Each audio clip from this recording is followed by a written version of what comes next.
Barrington plays Hoffman Estates tonight. Is that right? And Broncos are I think really 6-0, cares. but not a real good 6-0. No, they're always really good in the regular season. Well, they barely beat some very average teams. Okay?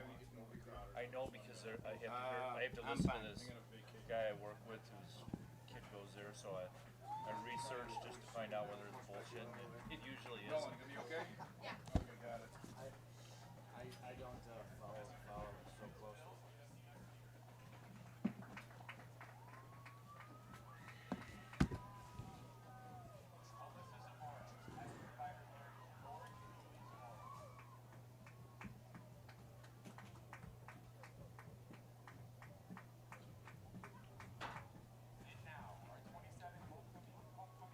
These are all the athletes getting inducted. There's a homecoming court there, dude. Oh, okay. That's the queen right there. There she is. Where? Walking in right now. Yes. Not new this year, but it is new. Excuse me. We're doing a lot of work for Tribune and Pioneer Press. I think the county up until about a year ago. Now everything that I do is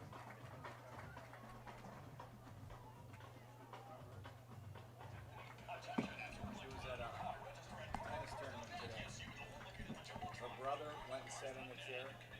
You know how we have our tradition is you open up the boxes of flowers and the white roses in winter. So he's a freshman and he's sitting there and he walks up and introduce him separately. He comes and sits in a chair and he's obviously nervous. He's a nice kid. He's like sitting there. Then the girls all get introduced. They come out and they all sit in a chair. He opened up the chair. This is what he did. He opened the box and went like this. That's his sister won. Oh, That was a great moment. God, was it awesome. wait, at the pepper alley? Yeah. Everybody, half the freshman class took out their phones and started recording. It was hilarious.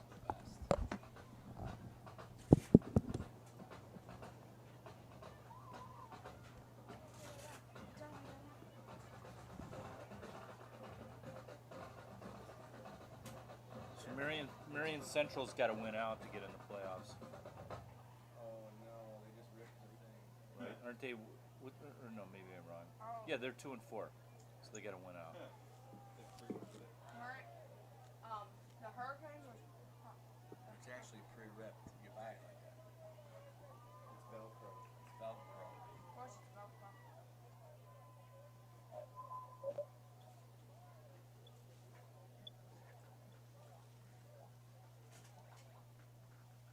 All right, there they are.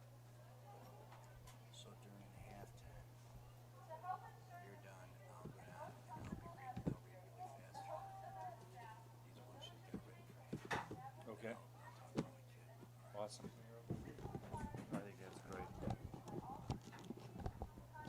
Hey, you want me to feed you some questions? Or?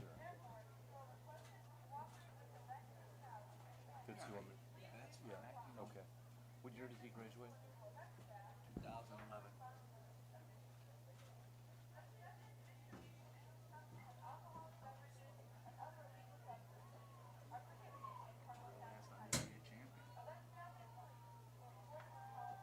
Last what? The last undefeated champion in conference football.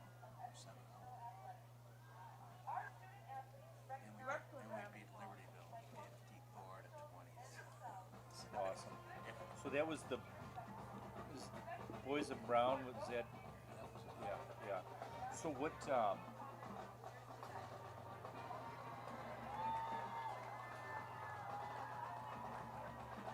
And then where did he go to play? He played somewhere after that. Stockton College in Canton, Missouri. Gave him a lot of money.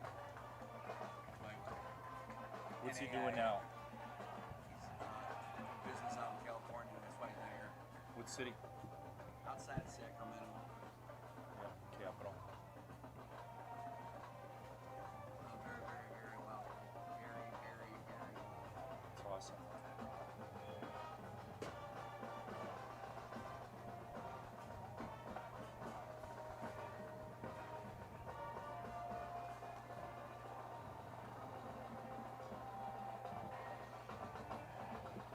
book he was like described as tall, skinny kid, right? Wasn't he? Yeah. Senior, he's 6'4", 170. And so he But he played played linebacker. he played safety. But Safety, that's Danny right. Patempa did a lot of things with him. He was like what Zaire now is. Yeah. Like a hammer, whatever you want to call him. Yeah. He would come up. Like the whole some games we played with him playing near the line of scrimmage the entire game. He's really, really a good player. That's awesome. Just understood the game, you know. Yep. When you get your body in the right place, so you know, you don't get hit that hard.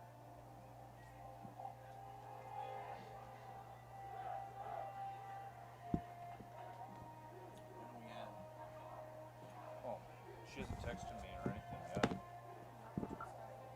What's it? There's nothing on the start. I'm pretty sure it's I assume that we go on at like 7:15. Matt's gone, huh? I thought it was 10 minutes. Nicholas, my man. So I'm gonna be in Philadelphia that day. I don't even know if that's good.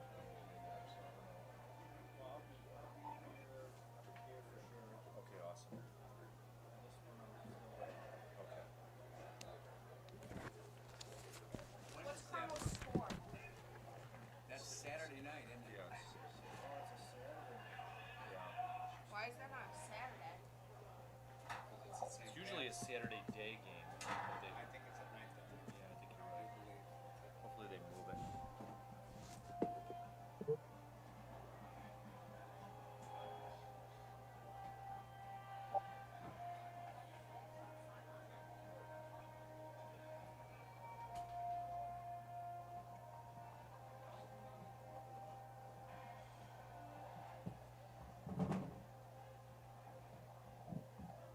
When was this video compiled?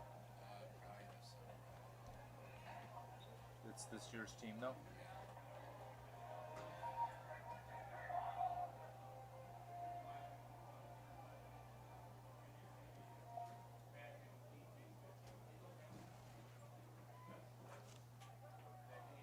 Outer football highlights.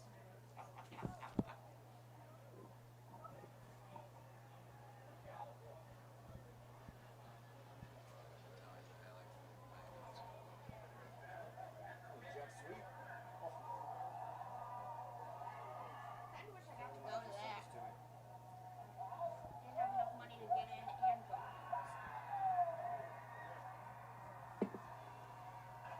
Oh.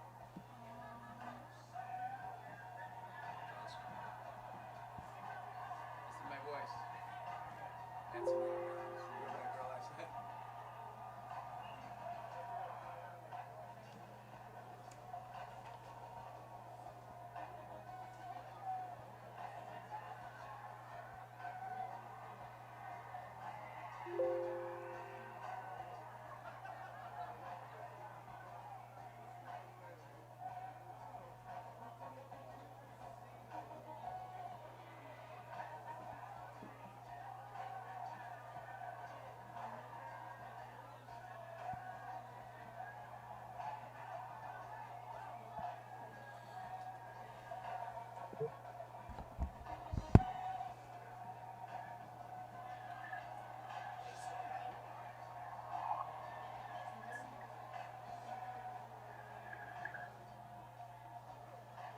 Can't really tell.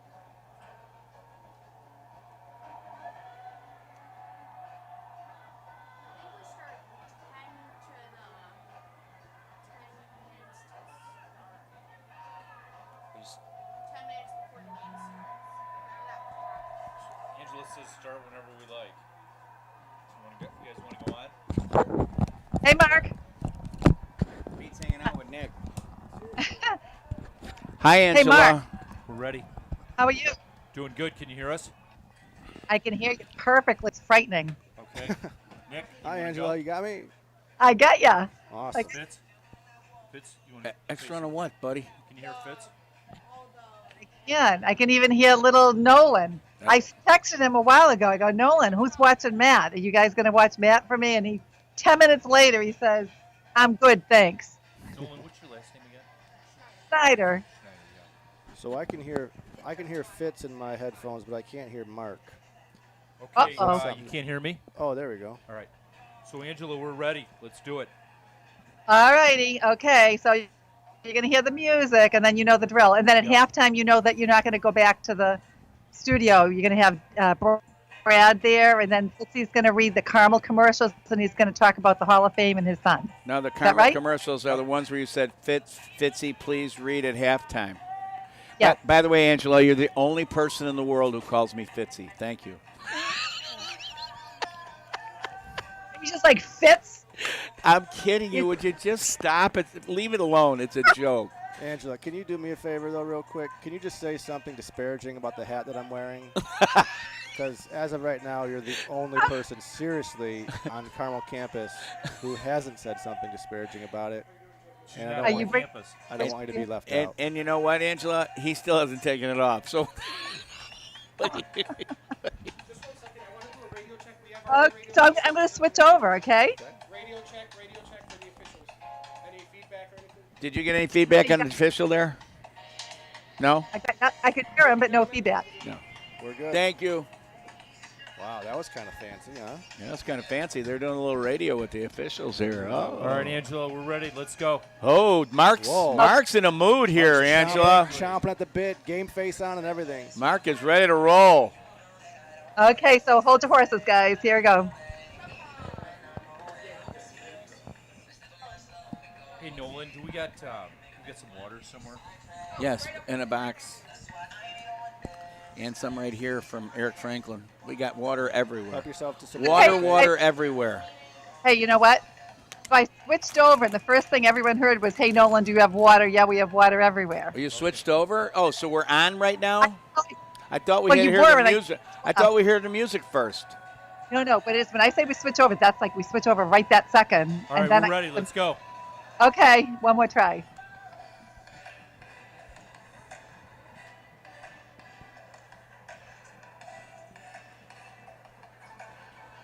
Well, good evening, ladies and gentlemen, and welcome to Carmel Catholic High School's beautiful Baker Stadium. The rain has stopped. The Corsairs are taking on the Hurricanes of Marian Central in about 15 minutes.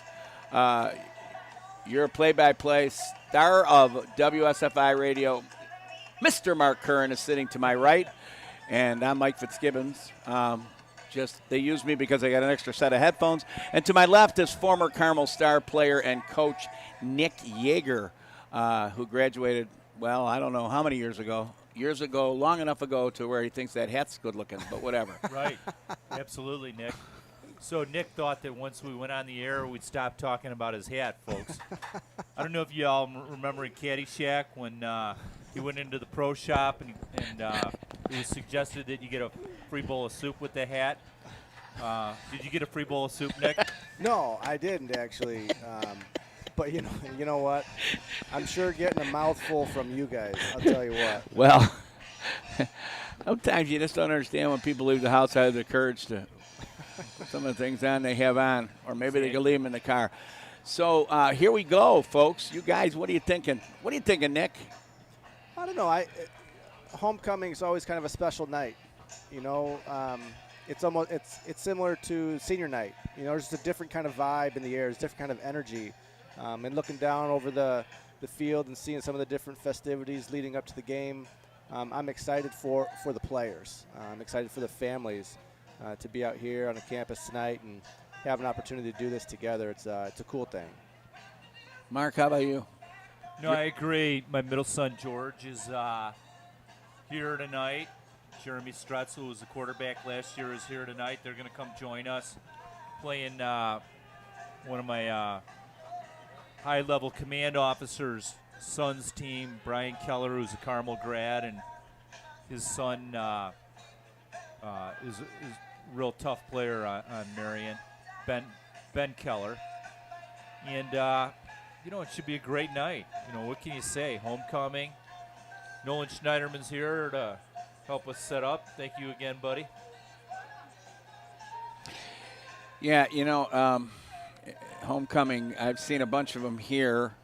I was head coach for a few, more than a few. But it does bring, like Nick says, a special kind of energy. And like you said, Mark, your sons come back for it. And, I'm thinking that my 3 kids went through here, and, not one of them is here. I think that's probably a comment about their dad, not their mom. Their mom is here. She went here, so it's a homecoming for her, too. She's here. And actually, if I may just toot my family's horn tonight at halftime when we induct the 4 people that are getting inducted into the Carmel Catholic Athletic Hall of Fame. One of them is one of my sons, Michael, who graduated in 2011 and was a very good football, basketball, and volleyball player here when he was here. And he's being inducted into the Hall of Fame tonight. And my wife is going to walk out in that field and get his award. And it's wonderful. She's a nervous wreck. She's more nervous, I think, than when he played. Fitz, I think that's just awesome. And I know you're very proud of your son. And it's just a very, very neat moment. The team he played on was the team that the book, The Boys in Brown, was based on. And if you're out there in the Carmel audience, you haven't read that book, I'd suggest to you get the book, read the book. Really, really well done. The author is a prize-winning writer for the Tribune. He spent most of his time. Kid that grew up in Lake Forest. What's the author's name again? I believe it's John Kerr. John Kerr, exactly. Thank you, gentlemen. I used to run into him once in a while, so I would have got the name in a second. But John Kerr, and it's just a great book.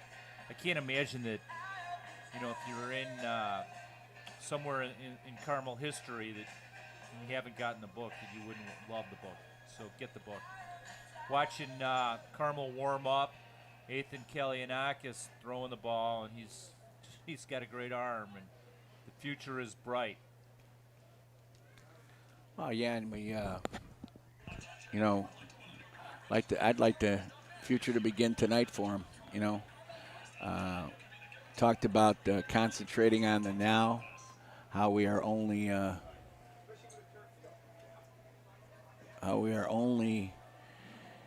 in control of the now, and this is a moment. This can be their moment, and the seniors want it to be their moment. It's their homecoming game, and Ethan could help deliver that. It'd be a great thing. He seems to be throwing the ball pretty well. Yeah, I agree. And Marian Central Catholic, located in Woodstock, Illinois, comes in tonight 2-4. They have to win out in order to make the state playoffs. If they win out, because this is such a tough conference, they're guaranteed a spot in the state playoffs. But that's a tall order. But, Carmel could put them out of it tonight, so we'll see what happens. Well, it's obviously been a long season for the Corsairs thus far, and it's always an interesting challenge when you're in that situation to try to find a purpose, right? And some motivation to get out here and strap it up again, and sometimes being in a role of being able to play the spoiler can provide that. If nothing else, you get out there, and I know it sounds harsh, but there's some joy in knocking a team, being the team to knock a team out of the playoffs, Nothing wrong to deal with the heartbreak of being spoiled. And it's never a good feeling. And I know the teams that knocked us out a couple of my years were overjoyed to do it. And that's what you play for. That's what competition's all about. We're going to have they're meeting at midfield for the coin toss right now. And I think the rain has let up, guys. I think it's more than let up. I think it's dry. Yeah, stopped.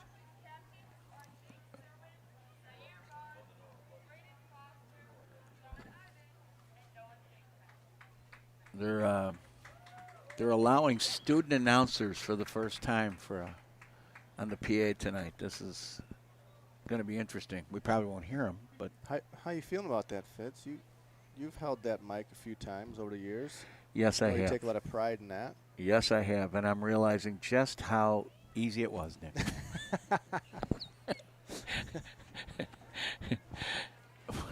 we are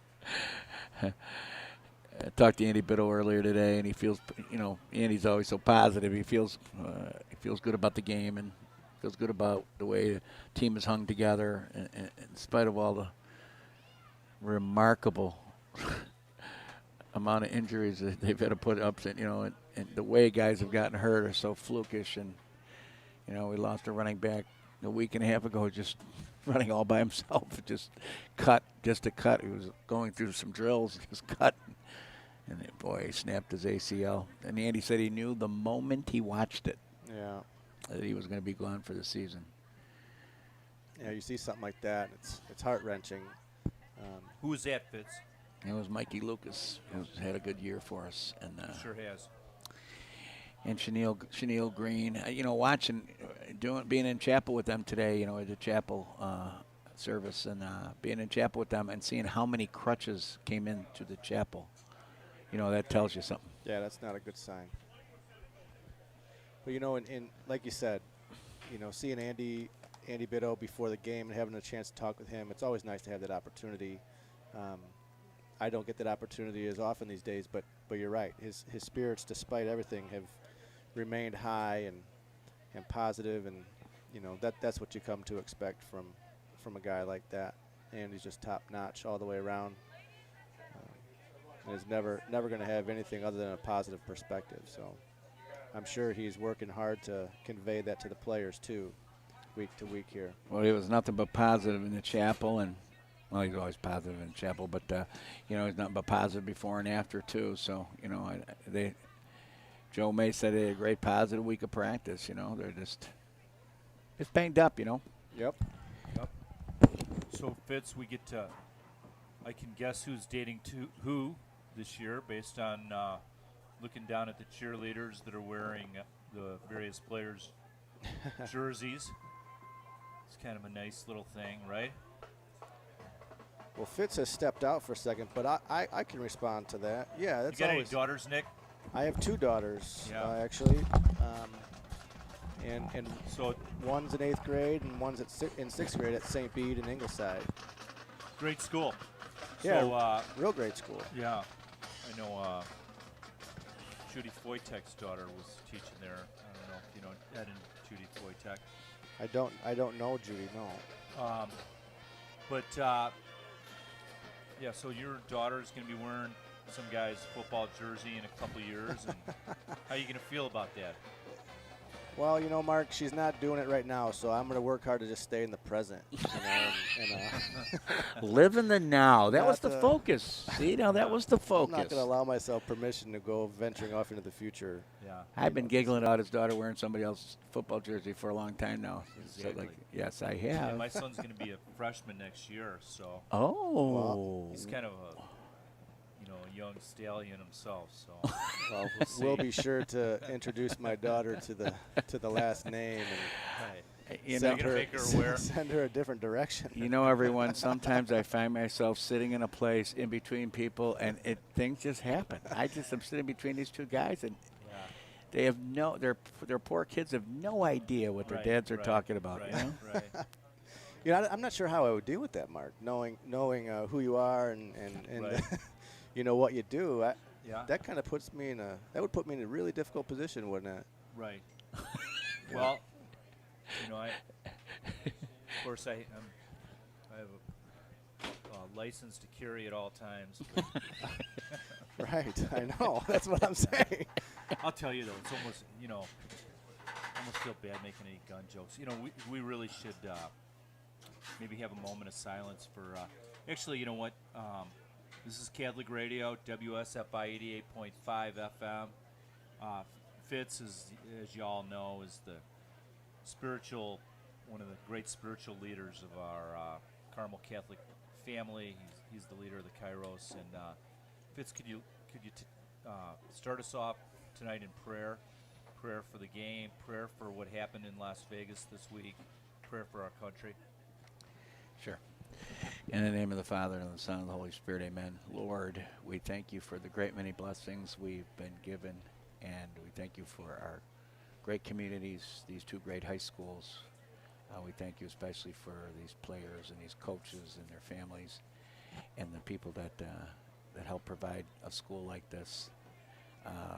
Please, Lord, continue to bless Carmel Catholic High School as we move on to a difficult future, and as in a special way, Lord, could you bless the victims who went through that terrible tragedy in Las Vegas, and all victims of tragedies like that that seem to be more and more familiar to us. Please, Lord, keep our country in the palm of your hand and help us remain safe. And as always, we ask this through Christ our Lord. Amen. Amen. Thanks, Fitz. Prayer's going on. The prayer is going on here, too.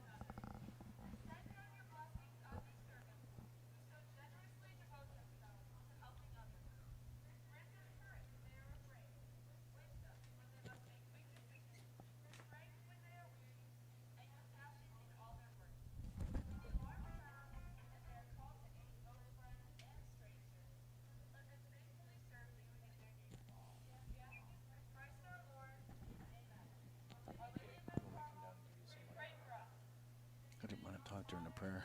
I didn't want to talk during the prayer.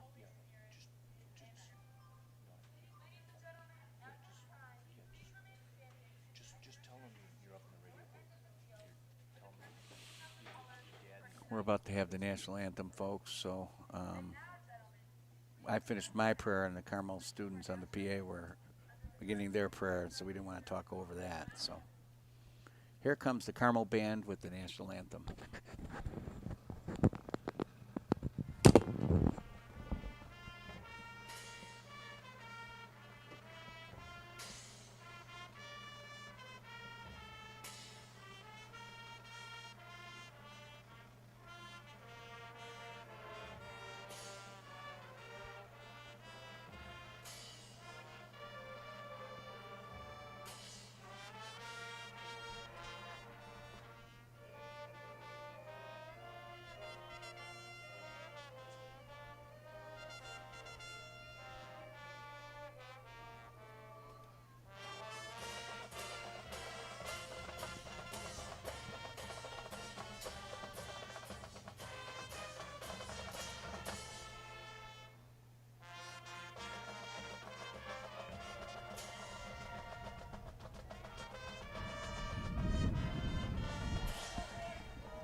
All right, very nicely done.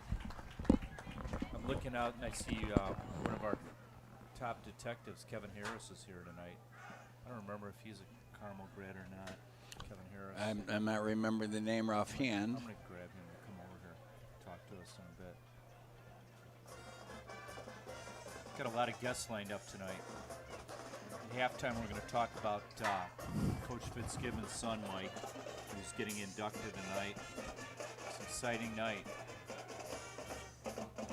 It is exciting for me, I'll tell you, having coached for all these years at this place and been on that sideline so many different years. And I got to, I had been one of my many retirements. As you guys know, I retired, 4 times from football. And I had retired, and then I got to get back in and coach defensive line during his senior year. He played safety, and I got to be out there with him, and what a special time that was. I'll interview Kevin for a minute.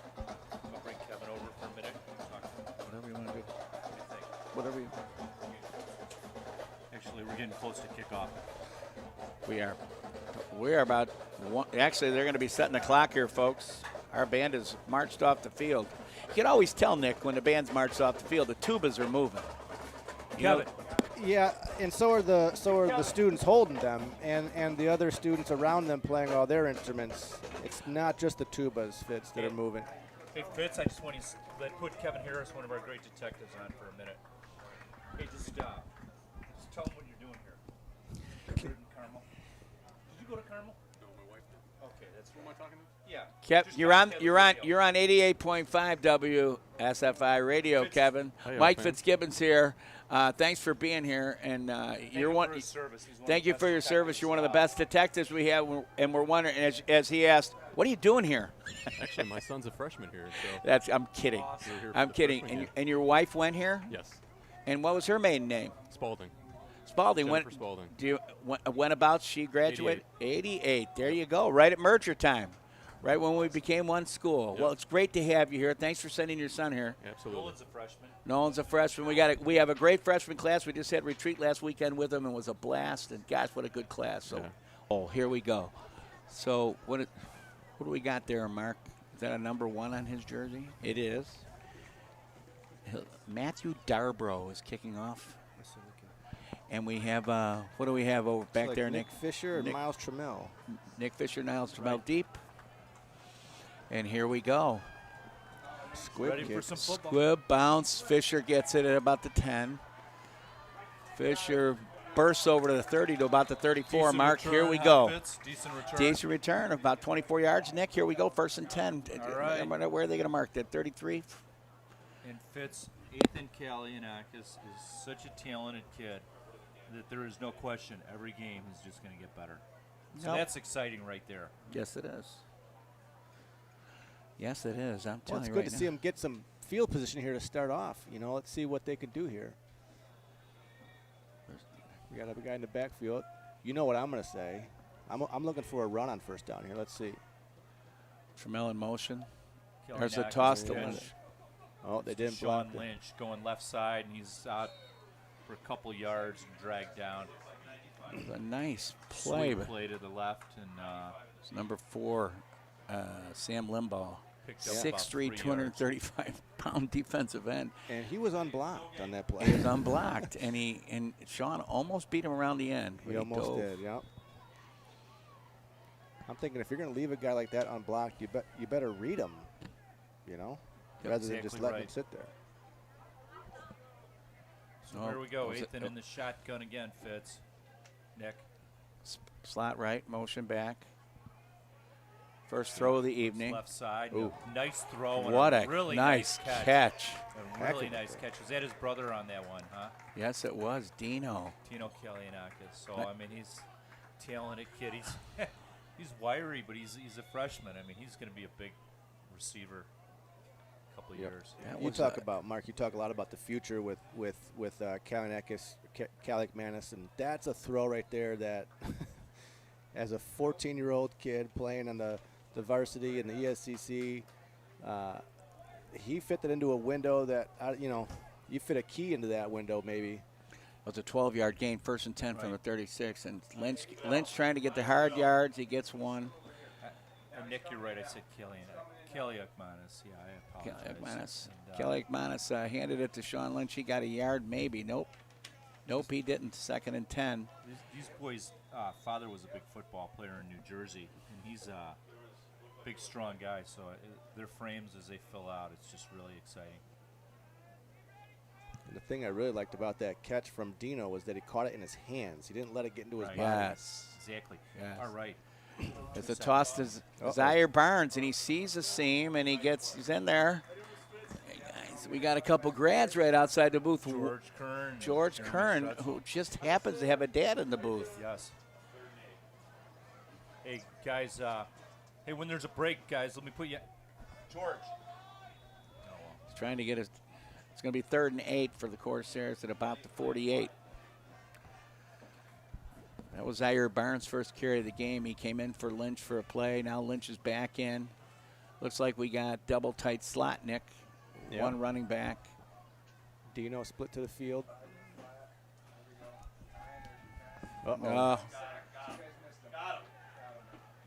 And he's sacked. We fake, we look, we fake, we look. And that's 4th down. Yeah, unfortunately, he had pressure on him right away. It was going to be tough. Even with a good read, it would have been tough for him to get that ball off anywhere, in a safe manner anyway. Well, when we serve, we sent Noah Thigpen in motion. And we faked the run to the top side there, Nick, the wide side, and then there's no one back here to block. Packer punts, and it's going to bounce, and it's a shank, and it's out of bounds at about the Fitz, he took 36. a long time getting that kickoff, and it looked like maybe it was tough to grip. So that's going to be an issue tonight, I assume, with the ball. Even though it's not raining right now, the field is definitely wet. We'll see what a good job the refs do drying the ball off. 14. So Fitz, I'm going to put some guest on with my mic. for you to help you with for a few minutes. We'll start with We, George net, Curran. we netted about 17 yards on that punt, Nick. We just got to do better than that, don't you think? Yeah, amen to that. All right, they got trips to the top. No backs. How you Now doing, we got Mr. one. Fitz? George, how you doing? Welcome home, buddy. Thank you. Feels good. It's good to have you here. Back and forth motion, looking to see what our coverage is, and How's the team? the handoff, and There we go. 5 at a time. 5. I've been with the tackle. Gavin Scott, the ball carrier. It's interesting, Gavin Scott's the one who played quarterback last year, George, Oh, if I you remember recall. that, Remember yeah. him? Now, that time, tore Gavin it up. Scott played running back. Now he's back at quarterback. Nope, 17 is Al Golembuski is playing quarterback right now, and he hands it to Gavin Scott again, who runs far ahead, straight ahead for a first down up at our 47. First and 10 for Marian Central at the 47-yard line. 2 carries, 11 yards. Now, Nick, I should tell you, last year this is a young man number 5 who played quarterback for Marian Central and ran pretty hard for them. Number As a 5 was running the quarterback last year? Number 5 was the quarterback. Yes, he was. I think 17 was injured, actually. Again, straight ahead. That time we stopped him up a little bit. Tackle by Camden Struts. Nope, that's Kowalski. Kowalski and Harvey in on the tackle. Sorry, not Camden yet. But he'll be in. And he does make some plays. 2nd and 8. Wide, and down. Wow. Nice play by Harvey again. Jimmy Harvey out there, and Johnny Ivan, a name we've said a lot this year. It's going to be 3rd and about, they're inside of Carmel territory, so that's got to be 3rd and 6, I think. What do you think, George? Yeah, right around there. George, why don't you tell everybody where you go to college? I go to Marquette University in Milwaukee. And how is that? It's a good time. A little tough, but I like it. You like it? Were you well prepared by Carmel Catholic? I was indeed. I can very much say that. It's a draw, and that's it. Oh, but he's got a first down. Like a shoestring tackle there by John Bratt. That could have been a bigger play there. But they got the 3rd and 6, and they got the 6. Exactly. What's Marian Central's record this 2 and 4. year? So have you seen any football this year? I haven't been to a game out here yet. This is my first. I mean, up there. Oh no, I've not. I should go to see Waukesha West. Or what about college? You watching on TV? I am. Who you following? I'm a big ND fan. That's a penalty. Yeah, 2 guys in motion. Notre Dame. No, So how far are they going to go this year? We'll make the bowl game. They're going to make a bowl game. They're going to make it. You're really going on a limb there, George. If Notre Dame wins almost 6 games, they're in a bowl game. They travel well. So how well are they going to do? Top 10? Top 10 finish?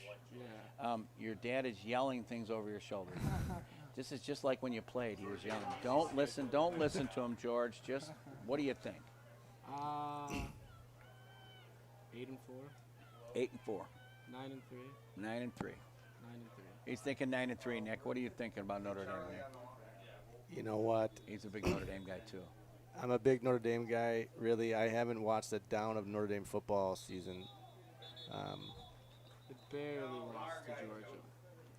You know, I was looking to get to a game this year, and I have a friend of mine who has tickets, who's a graduate of Notre Dame, and you know sometimes he lets me get some tickets, but this Didn't year, no tickets. First, that was an illegal procedure there on Marian Central. It's 1st and 20 here. Jalen Snell just came into the game for Kowalski. And Strutzel's in the game now. His brother's up here in the booth. And that's a handoff, and they get about 8 of the yards back. 7 of the yards back. Pasquale Ricciardi. Coach George is handing his mic over to Jeremy Strutzel, last year's quarterback. Maybe he's got some thoughts on Ethan's. Yeah, quarterback. Jeremy would love to hear what you think about Ethan. Well, great to be back.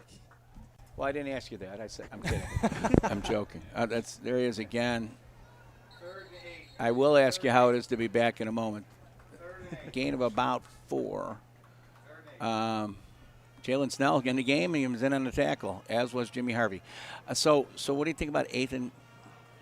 I think he's very talented. He's a young kid, 14 years old, just turned 14 from what I hear this summer, and very talented. He's already getting some looks, and obviously has a lot of room to grow in the next 3 years, and I think he could have a huge impact on the team for the next 3 years. I know it's been a rough start going so far, but I think he only has 2 interceptions in the season. Yeah, as a he's freshman. he's done really well. Yeah, so he's really we stopped the delay there for a loss. Really nice job up front, and Jimmy Harvey sliding off from linebacker and Zaire Barnes.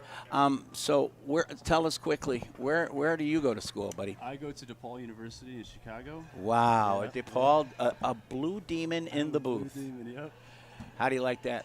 I like it. I enjoy it. Yeah, it's good to be in the city, and It's good to be in a great city. Yeah. So tell me what's going to happen when your good friend behind us, Marquette, plays DePaul. Who's going to win? You know what? I have to.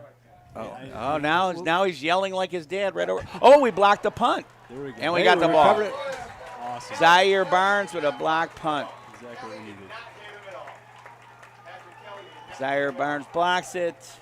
A big break early. Trey Resetich falls on it right on. Nick, I don't know what you're thinking, but I wish Trey could have picked that up. He didn't need to fall in it. It's our ball. Yeah, he doesn't need to fall on that. It's going to be Carmel ball either way. He could How just about pick that up pick and it up try and to run. try to make a big play for it. What do you think, Jeremy? That's Could what he they pick teach that you in practice. That's what they teach you in Scoop practice. Scoop and score. Scoop and score. We're thinking that could have happened. Carmel first and 10 on the midfield stripe.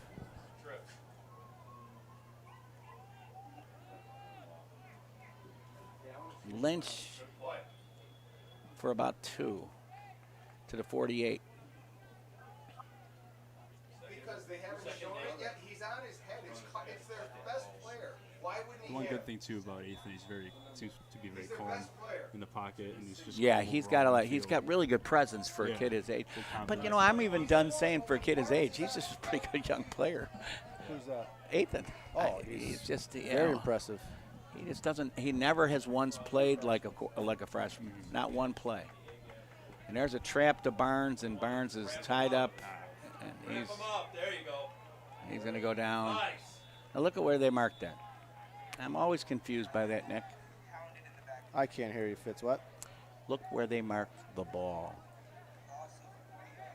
Wow, that's a generous spot, I think. Generous for them. He got tackled. He went down there. Loss of 3. He had 4. Loss of 4 or 5. He got hit and knocked backwards. And wow, whatever.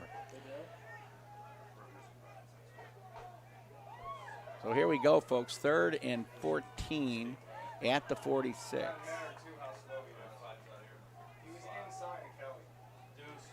Double slot here. And motion by. There we go. Throw that away, buddy. And he slid down right back at the original line of scrimmage to 50. It's going to be 4th and 10. He got 4 yards in that play. I don't know how he did that. That was pretty impressive. Well, you know what happened there, Fitz, is that the motion back, I believe that was Noah Thigpen, never got a chance to get all the way around the formation to make block. that block on the edge. If he had blocked the edge, we might have So some the chance guy to look came downfield. free.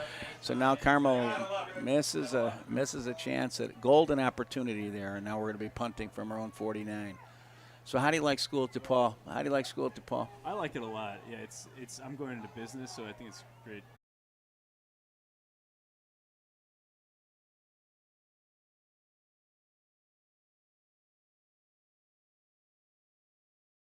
Business major from DePaul. That sounds familiar. That punt went about 33, 34 yards down to the 17-yard line where Marian Central's going to take over 1st and 10. Well, it's great to see you guys back here. It Yeah, really good is. to see Welcome you home. too, Mr. Welcome Fitz. home, fellas. Welcome home. Great to have you here. There's a first down run. Tackle by Barnes. Up around the 46. Gain of about 9. Zaire Barnes at safety coming over to make the play. Carmel calls that a Falcon. They have a couple safeties, and they have him playing in the middle, and he sometimes comes up and plays linebacker and moves all over the place, and he stayed home there and made the play, but Here we go, Coach. there, 45 boom, seconds there's a nice left. play right off the snap. And so you're listening to WSFI 88.5 FM Catholic Radio. The first quarter's dwindling down, 30 seconds left. There's no score here at Baker Stadium between Carmel Catholic Corsairs and Marian Central Catholic. Trips over here to the left, Mark, as the clock winds down, 2nd and 10. Looks like they'll get this play off, about 10 seconds left. It's going to be a throw. It's going Throw to be to a the left side and Oh. caught. first The down. 40s down to about the 37. Marian Central is into Carmel territory with 1st and 10. 3 seconds left. Miles Trammell with the tackle. Would have liked to see him break a little harder on the ball there, Nick. What do you think? They have 3 routes there, but like to see A him lot of break time on to the throw ball there, there. didn't he, guys? He had a lot. Well, he did have a lot of time to throw.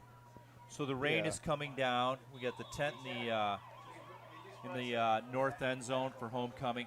WSFI 88.5 FM is proud to be the voice of the Corsairs all season long. Whether the games are at home or away, now you can root for the Corsairs each week exclusively on WSFI 88.5 FM or online at WSFIradio.org. Want to hear it again, or did you miss the game? Go to WSFIPodbean.com and listen to it on demand. Corsairs football, don't miss a minute. Do you like the idea of supporting our local Catholic high schools and their sports programs? Considering sponsoring these broadcasts. WSFI 88.5 FM will market your organization during the game. And if you'd like to make these games possible to air, sponsorship packages start as low as $135 per game. We reach up to 1.3 million listeners in parts of northern Illinois and southern Wisconsin 24 hours a day, 7 days a week. Contact us at info@wsfiradio.org or call 224-206-8455. That's 224-206-8455. It can be found at gosalernos.com. By the way, when you get out of this ballpark tonight, Salerno's will be open, folks. So Oh, their right tackle jumps to start the second quarter. When Marian Central has the ball, 1st and 10, Carmel 38. It's now going to be 1st and 15 at Carmel's 43. I'm going to stand up so Nick can hear. Can't hear. I can hear you now. Oh, then We're good. Glad you answered me. Fitz, Okay. you stand up and then I stand up. It's Sorry, almost like I don't want to stand no, up, I mean but it's I like wanted a to make rat sure in a Nick can hear. maze or something. I mean, what First- the hell am I doing? First, There we go. so why? I thought you guys were doing a wave quarterback over there after for the a second. fake. Do you see who's playing quarterback now? Yeah. Gavin Scott's at quarterback. He goes forward for he kept it for about 3.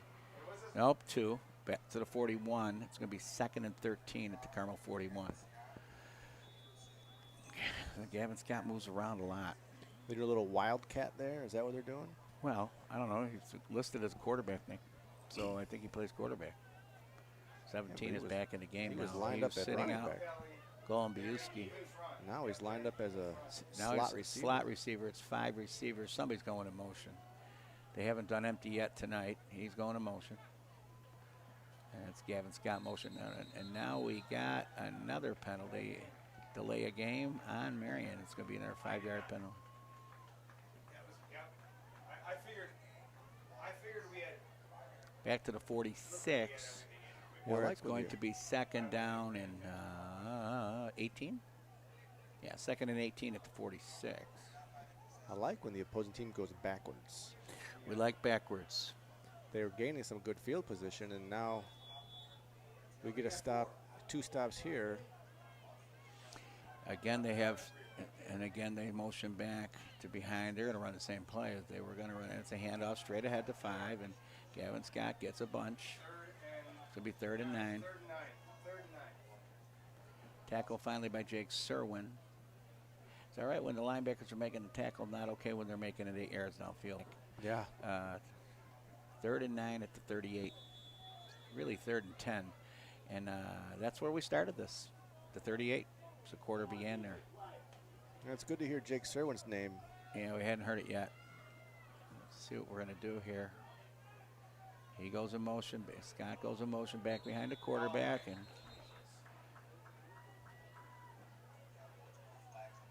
And the call is going to be, nope, but they're walking it off on them. It's another 5, 3rd and 14. Yeah, that looked like it was going to be a trap play there. Their left guard was looking to pull. And he can't take a head start like that, though. He looks big enough already, Nick. He's a big kid. Is that 68? No, I believe it's, oh, yeah. Yep, 68. G. Moises Vasquez. 5'10", 250. Senior. And here we go. Carmel looking to drop up. They are blitzing one guy. There's a throw. It's out to number 3 for a gain of about 3, maybe 5. 4th and 10 at the 38-yard line. Now, Nick, are you in 4-down territory here? I don't think so. 4th and 11. They're running in the punt team. 4th and 11. They marked it at the 39. So that was a gain of 4. The throw was to Pasquale Ricciardi, who's another quarterback, Nick. They got 3 quarterbacks listed, and they've all touched the ball in the last 2 plays. So that's. It was a nice ball. Cornerback did a nice job closing on the play and wrapping him up all by himself out there in open field. Not an easy play to make always. No, we want to catch this in the air, Nick. Absolutely. Bouncing punt snap. Get him. Got him. Oh, and it's Carmel ball. Great play. Great special teams work tonight, huh, gentlemen? Great Absolutely. play by Nick Fisher. He got in there fast. The fumble to snap. Carmel ball in the Marian Central 45-yard line. Now, if Joe May were up here, he'd be talking about dominating the sudden change. You know, and that's exactly what the offense has to do right now. Got a big break. Defense came up big that last series, and then the punt block team did a nice job there too on a bad snap. So let's dominate this sudden change here. Let's get a score. Okay, we got Lynch behind Ethan. We got double slot. I'm thinking we're going to see some motion. I'm wrong. Ethan Barks We're going to throw the ball. Ooh, that was sailed on him. Way. Yeah, a little high. Fitz, high. could you talk, and Nick, coaches, could you talk a little bit about what he's dealing with the ball tonight and the wet conditions?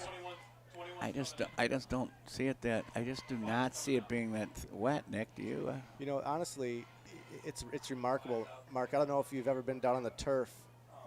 It's designed in a way that, seriously, if you went down there right now, it wouldn't be wet. I know it kind of looks wet on the surface, but genuinely it's not. It's really not wet. Yeah.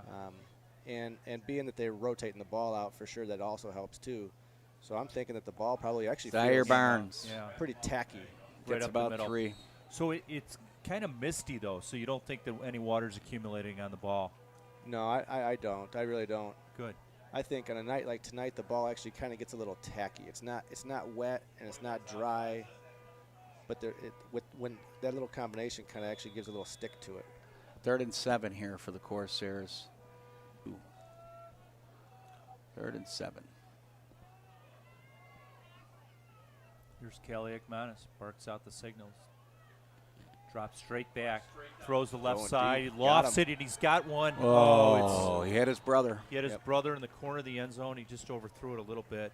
I'll tell you, I mean, he threw the ball 55 yards in the air. I know that the objective is not how far you can throw it, but to hit the guy. But it's He was just, open. He was yeah. open, Nick. Yep, he sure was. He was Yeah. about 5 yards beyond the cornerback. Corsairs are sending on the punt team with 9 minutes to go in the second quarter. Ben Packer back. Boy, I tell you, this punt scares me. This style that he uses there. Yeah, and run into the side and trying to kick it. Yeah. Fake. Nope. You got to get vertical. He finally gets there. I think he got it. Short snap to back, the short, yeah. By a yard. and he's short of the first down by a yard. So By they a yard. Carmel went with the fake. They got it down to the 36. 37. Boy, oh, boy.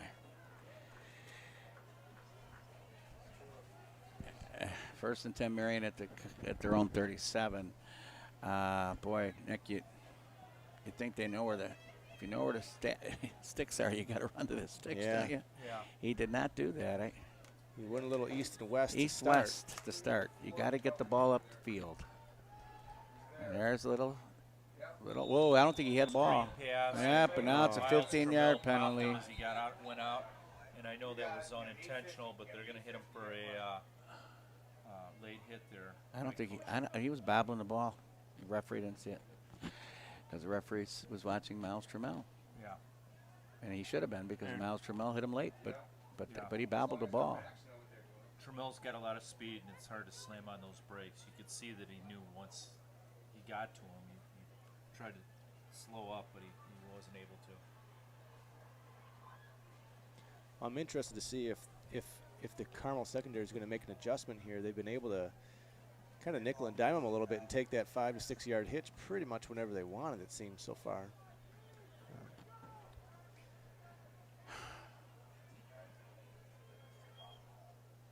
Sorry I'm limping, folks, but I just shot myself in the foot.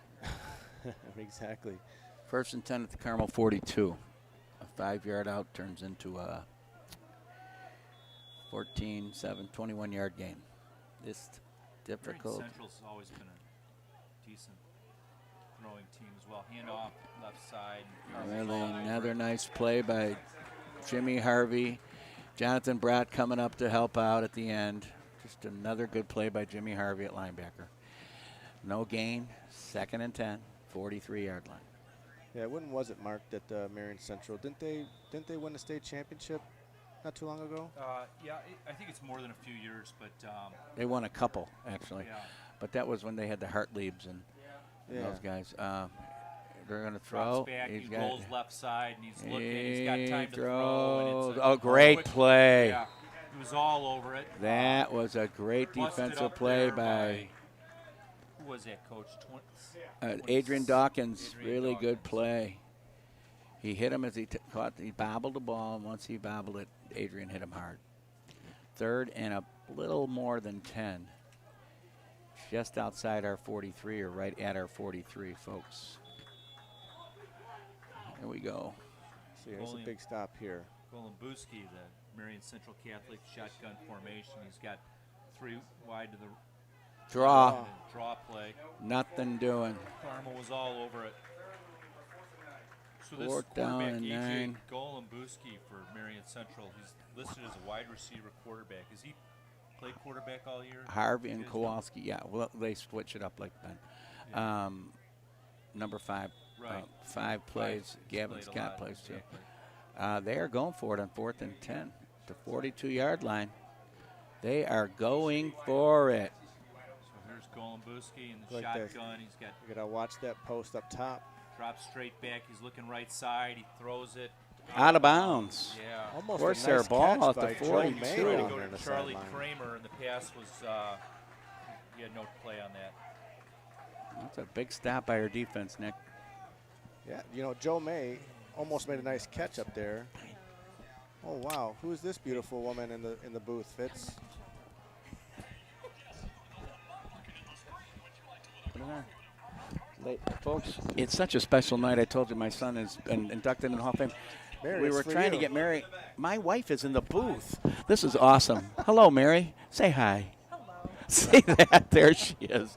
She's pretending she's not nervous. This is great. Hello. Mary, how you doing? Did you bring me anything? That's the question. No, the hot dog is yours. I already know that. Wait, you didn't tell her that she was going to be on tonight, Fitz? No, I don't want to. No, I'm he kidding. didn't say a word about that. There goes What? Zaire. He's going to go wide. He's got yards. He's looking for more. He's got That's a 10 first yards. down. Right, Carmel. 1st and 10 at the 48. All right, Carmel. Mary yells, all right, Carmel. What do you think about that play there, Mary? 1st and 10, let's do it again. The cheerleader in me. We're good. Yes, the 2nd and 1. 2nd and 1, even though we didn't get the 1st and 10. Oh, I So thought how we do you did feel 1st about and your 10. son being inducted into the Carmel Catholic Athletic Hall of Fame, Mary? Pretty exciting. Pretty exciting stuff. And you're going to walk out. You're going to walk out on the 50-yard All line by myself. all by yourself. That's going to be great, isn't it? Peppy, are you going to be videoing that? I hope. Thank you very, very much. Appreciate that. up there, right up the front, and that's a first down for the Mary, Corsairs. there's As a we hit first a down. we hit a rugby. So there's the first down. Now 1st and 10. Do it again, All Mary. right, there we go. Good. First and 10, let's do it again. There we go. Mary's an 81 grad at Carmel, so it's a homecoming for everybody, isn't it?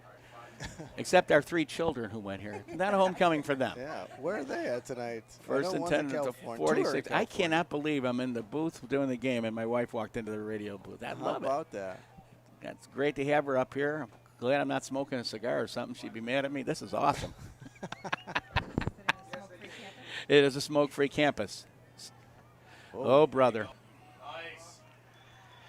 Yes, I don't think we're going to block number 4 with number 5 there, Nick. That is just not going to happen. Yeah, if you're going to pitch it to the outside there, you want to kind of block those guys. That becomes a problem. Loss of 4, all the way back to the 50. 2nd and 14. Well, Mary, don't leave us yet. Mary, you can't leave yet. You're the one who has the microphone. Go ahead. What? You need to get going? Mark's going to take over. Mark's going to take over. 5.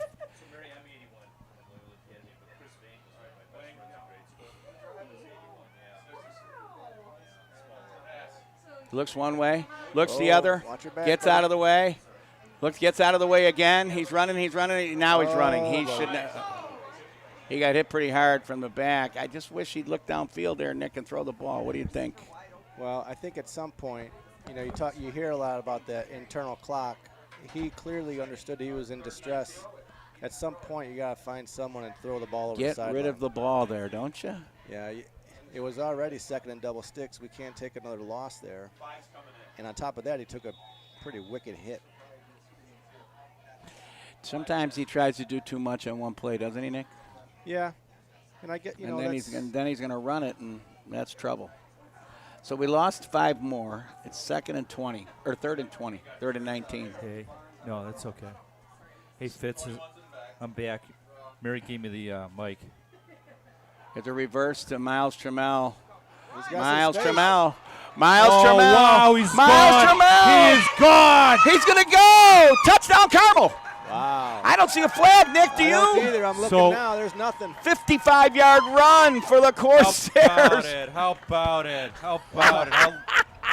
High fives everywhere. Mary's still here. And What do you think, Damone Mary? Williams-Gray just laid him out in the end zone during the celebration. That was the biggest hit he took on that play. So Miles Trammell is one of the fastest kids you'll ever see. Yeah, that was an impressive run. We just haven't been able to spring him enough. I'm being asked if I make the cheerleaders do push-ups. I haven't been at a cheerleader practice in about. I have no idea what they make the cheerleaders do. But thanks for asking. Well, why is Mary in the back of the booth doing push-ups then, Fitz? I don't get it. The kick is not What's good. going on here? We missed the extra point. Did we miss it? No. Yep, We missed it. Unbelievable. So, Fitz, I was at a place called the Cuban Experience in Waukegan last night, new cigar shop. 1 second, 4:35 to go. First half, Carmel 6, Marian Central 0. We missed the extra point, folks. You were at a Cuban cigar shop. No, it's not a Cuban cigar shop, but the name is Cuban Experience. It's on Genesee Street in Waukegan, and this place is awesome. So next time you're in Waukegan, it's got more floor space than it's about half the football field. I mean, there's so many lazy boys and flat screens, and it's a great place to go. You spending much time in Waukegan these days, Fitz? No, not lately, but that's because I'm here like 24 hours a day or other places. We're about to kick it. I was going to sneak a commercial in there, Mark, but whatever. I'll let you sneak one in the next time. Ball. Okay, I think it's Ben I'm Packer. alert on the commercial. Ben Packer is going to line up the ball at the 40. Nick, can you see us deep? No? Usually Nolan Schneiderman's telling me looks when like- to do the commercials. I can't see the numbers there, Fitz. All right. That's 40-something, and yeah, I can't see it. Probably because of this hat. It's causing a hat probably. And it's going to go out of bounds again. through Or the maybe end zone, not. though. Did it go through the end zone? Through the end It zone. did. That's a touchback. We'll take that. So, Fitz, you prompted me. Join WSFI 88.5 FM for the Healing the Whole Person Conference on October 27th and 28th at Mundelein Seminary. The conference will feature Kyle Clement, a 15-year veteran trainer of Catholic priests, exorcists. Father Bob Sears will focus on healing of unwanted spirits. For more information or to register for the conference, visit WSFICatholicRadio.org or call 224-206-8455. That's 224-206-8455. You are listening to the All-Star Catholic High School football game of the week on WSFI Antioch 88.5 FM Catholic Radio. And here we go. A little birdie told me that the Cubs just scored a run in the top of the sixth and took the lead 1-0 in Washington. Hey, how about that? Second down and 6. I got a feeling Kyle Hendricks is going to be sharp tonight. So I was watching well, he already is sharp. They're in the 6th inning. He hasn't given him a run. I was watching a pin block there, Nick. Were you? I saw that too. That's the young man that we mentioned earlier, that guard, 5'10", 250 or so pounds. That's a good stop. So, coaches, what are your thoughts on Marian Central and the fact that they rotate the quarterback? Well, I don't have many thoughts. I haven't seen them, but I watched a lot of teams do that. Yeah, especially at the college level. Yep, starting to see more and more of it these days. Yeah, because guys do things better than other guys. Right. One skill, and they try to highlight a skill. Right. They're going to throw it to the side. It's a swing, and we missed him. How many times so has he's that going to get happened? a first down there, Fitz. A little screen Swing play. and a miss, though. We have him at the line of scrimmage. First down, Marian at the 39. A.J. Gambuski has been calling the plays. 3:28 to go. 3:28 to go. First half. Here's Gambuski. Got a wide slot here, Nick. I think they wanted to get that. Look at that. He's a scuffler. He got an extra yard because we don't get him to the ground. Yeah, he kind of just crawled over the top of the pile there, didn't he? Yes, he did. And that's Pasquale Riccardi, who's also listed as a quarterback. Empty backfield here. They have not run a play from empty. They did that time. Tried to throw to Riccardi again, and that was overthrown. Third down, just under 3 minutes to go in the half. 6-0, Carmel leads with 2:59 left in the half. Marian Central has the ball, 3rd and 6 situation at their own 39-yard line. Fitz. Oh, 39. Why is it the 44? I got all turned around there. We got trips. We got empty backfield to snap. That is underthrown and picked off. Interception. Nice interception, too, wasn't it? Yes, it was. He was kind of camped out there. And that's Young. Play, attacking the ball at its highest point, securing it. That's Jonathan Young. So another opportunity here to dominate the sudden change for the offense. And I can't get that run out of my mind. That was awesome, the way that he zigzagged down the sideline on that last one. Who's that? Was Miles it Trammell? Yeah. Touchdown, yeah. Okay, so we are 1st and 10 Corsairs at the Marian Central 40-yard line, 2:52 to go in the half. The Corsairs do have all 3 of their timeouts remaining, and they're going trips to the top, Nick. And we got a single receiver down. That's a double pull. Yep. That's a double pull, but we're running to the sideline on a double pull, and that's not a good idea. He gets carried out of bounds. Pushed out. Yeah, we were kicking the guys out, but the problem is they didn't seal on the second level, so he had no place to cut up. They did a nice job kicking out the end line of scrimmage, but if you can't seal the second level, he can't put his foot in the ground and get north on that. So he kept stretching it to the sideline. 2nd and 10. He did get pushed out of bounds by number 14, Cameron Interrante. Made a nice play there. He plays like linebacker. Safety. Now he drops back, and now you got Zaire Barnes in, trips again to the top. Dino down here, and the pitch to Barnes. No, they faked the pitch to Barnes. Sacked. Jalen Snell kind of goofed up his block. Just number 9, Ben Keller on the sack. There's your buddy there, Mark. Yeah, and he's limping right there. You don't like to see that. It's a cramp. Yeah. That's a cramp. Yeah. He's fine. So Ben Keller is the son of one of my close friends and also somebody that works for me, Brian Keller. Lions out there. It's going to be third and 18 with 2:17 to go in the half. It is definitively a cramp, folks, I'm telling you. But he made a nice job there because Jalen Snell tried to block him and couldn't get it done. So Ben Keller is really a tough guy to block, too. He is, I would submit to you, Coach, he's definitely one of the best defensive linemen in this conference, not the state.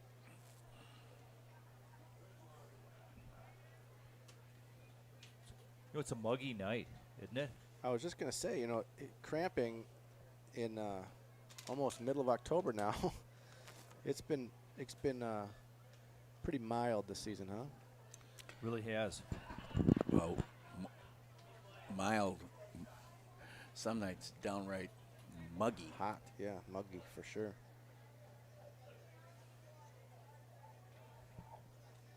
So with the delay, folks, is Ben Keller is down on the field, probably a cramp, but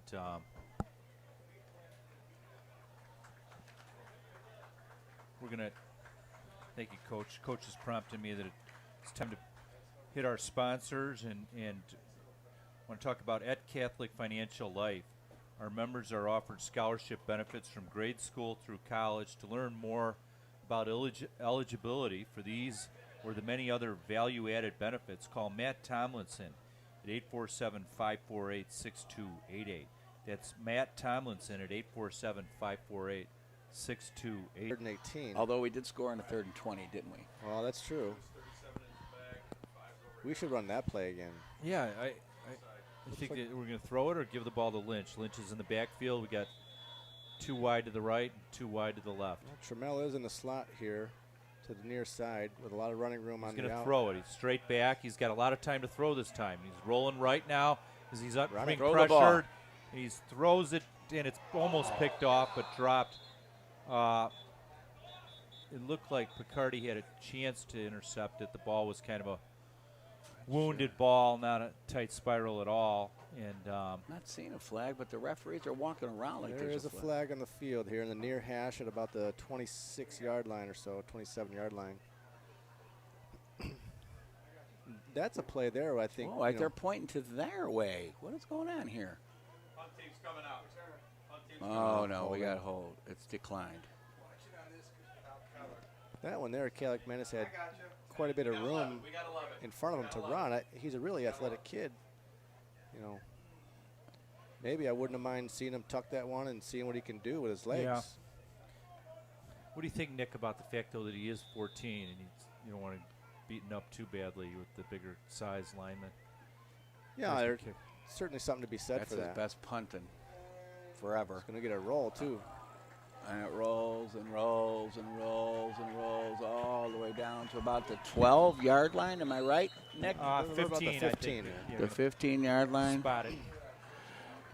45, Mark, to your point, 53-yard punt. And I'm sorry to interrupt you. Yeah, that was his best punt. Best punt in ages. That's a great job. You know what? by That time he didn't do that run to the side kind of side kick thing there either. Yeah. And he had loft on that. Most of his punts have not hit any loft. He relies on roll. So what were you saying? I didn't mean to interrupt. No, it's okay. I was just going to say, Calic Manis, I hear you, Mark. You're right. He is young. We want to preserve him. But in the times that he has run, he has shown some intelligence by sliding. I agree. Yeah. He's a smart kid. Yep. 1:48 to go in the half. Both teams all their timeouts left. That's a draw. And it gets a couple. Out to about the 17. You give that one more down, and Andy's going to be calling a timeout. He always calls. I remember being a defensive coordinator, not for Andy, but other coaches, and they call it timeouts at the end of the half. And we're on defense. I always like, let's get to halftime.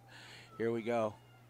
They're going to throw. There's the throw. He's looking. He's looking. He's got a chase. He's being chased.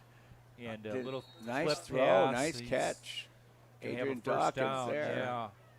Stayed in bounds. The clock will stop as they move the chain. Adrian Dawkins was there. We got a timeout coming, I think. Looks like it, yeah. What are we doing? Timeout Marian. As they got the first down pass to the 26-yard line. He's getting chased by, it looked like Matt Kowalski. And then whoever came up to try and stop left that man in the flat. No, I can't help but notice number 55 for the Corsairs, Jake Serwin, is on a sideline. Looks like he's got a pack of ice on his left wrist. He's been injured. He was a 50-50 chance of not playing. Oh, is that right? Boy, we really are banged up, huh? Yes. I got to tell you, Fitz, in this booth right now, it feels as hot as it's been all year. I mean, it's really warm up here, isn't it? Right. Yep, not a lot of breeze, a lot of bodies. Yeah. And that crazy head on Nick. Right, it's keeping exactly. A lot of. I was really, you know. Here we go. Trips to our side. Would. Trips to our side. And split to their sideline. Here we go, and it's a little slip screen. He dropped it. Oh, Is that picked off? The no. ball was thrown to Picardi, bounced off his chest, and looked like Carmel might have come up with it, but it hit the ground. So that'll create a 2nd and 10 situation. Ball on the 26-yard line for Marian Central. 1:11 left in the half, folks. Indeed. And here we go. They're throwing. He's looking one way, one time. Yep. And he got his man. Oh, no. Uh-oh. It's a broke tackle, and he's across midfield, pushed out of bounds at about the 47-yard line. 49. Gombuski looked like a little hook pattern. He came back to him. Ball was nicely thrown. Carmel had a chance, didn't wrap up, and picked up another 15, 20 yards on the play. So they're moving. We had 2 guys there, 1:02 to go. We had 2 people there. Marian Central with the ball, 1st and 10 at the Carmel 49. Looks left side, ball is Great play. high. That's good defense. Yeah. Right Nice job there by on the Halverson. Play was Halverson. Ben Halverson with a good play. It's a wide, long throw there, Nick. Yeah, and it an sure out was. pass. And hard to throw a 4-yard out pass when it's across the field like that, 1 hash mark across the field. Yeah, that's a 45-yard pass, which is really a 5-yard net, possibly. You know. Well, this kid has a nice arm too. Yeah, he does. He throws a nice ball. Carmel leads 6-0 here. 57.9 to go. Colin Here we Booski go. back, and a That's quick that screen pass again, to- and they got that one was to Riccardi again. a lot of people. Timeout, Marian. 47.9 to go in the half. And that's going to bring up. That's their 2nd timeout. It's going to bring up at about a 2nd and 10 situation, gentlemen. 2nd and 9. Yeah, it looks like about 9. Third and 9. 3rd and 9. I'm sorry. So Marian Central will have the ball. 3rd and 9. 47 seconds left in the half. Carmel leads 6-0. You're listening to WSFI 88.5 FM Catholic Radio. WSFI 88.5 FM Catholic Radio invites you to their 6th annual fall benefit and fundraiser on Friday, November 3rd at Mundelein Seminary. Doors open at 5:30, and the event will feature a live and silent auction so you can get your Christmas shopping done early while helping to keep Catholic Radio on the air. Keynote speaker is Milwaukee Archbishop Jerome Lisecki. To make reservations, call 224-206-8455. That's 224-206-8455. Or visit WSFIRadio.org and click on events. That's WSFIRadio.org. Yes, we're Click not on getting a events. rush. We got a rush. They missed him. And now he's running, and he's Moving out of the bounds at about the 45. It's going to be 4th down. Golubuski was in the shotgun. Carmel had to get him way back for a big loss. He was able to evade that. 4th and 10, run around the right 38.6 seconds to go. Ball's on the Carmel 44th. 4th and exactly 5 yards. And they look like they're going for it. Yeah, this would be a time where they would have to go for it, I would think, right?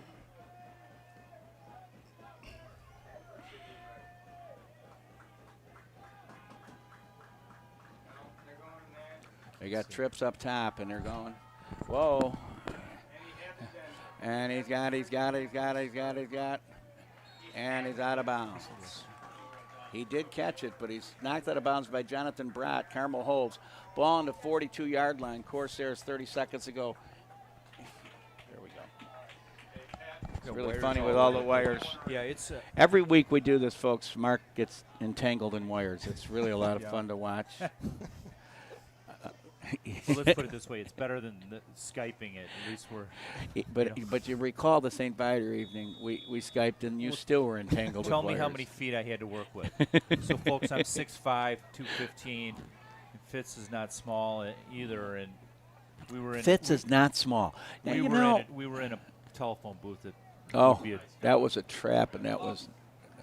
We got 2 yards. How did we get a yard out of that? Timeout here. Why would we call timeout? Oh. Why not call a timeout? So Fitz right behind us is the president of Carmel Catholic. Oh, and I'm going to be Brad getting. Bob. I'm going to be getting up, and he's going to be sitting down.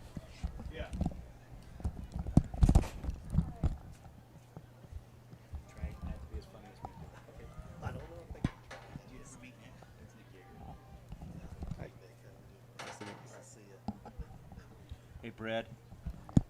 Okay. Hey, Mark, how you doing, buddy? Fitz is doing great. Fitz is going down, as we talked about earlier. His wife Mary is out there, and his son's going to be honored and inducted into the Hall of Fame at halftime. That's a great honor. So Yeah, awesome, good for him. it good is. For It's great. Good for Fitz and his family. So it's a wonderful thing. Thank you for saying that, Brad. Absolutely. Yeah, Fitz is absolutely. awesome, and we wish him well. And Nick, what's that? Nolan Schneiderman, our producer, is whispering to me. Schneider, I'm sorry. So we got 20 seconds left here at the end of the half. It's 2nd down and 9. Looks like we're just still waiting for a timeout here, and the rain's let up a little bit too, which is good to see.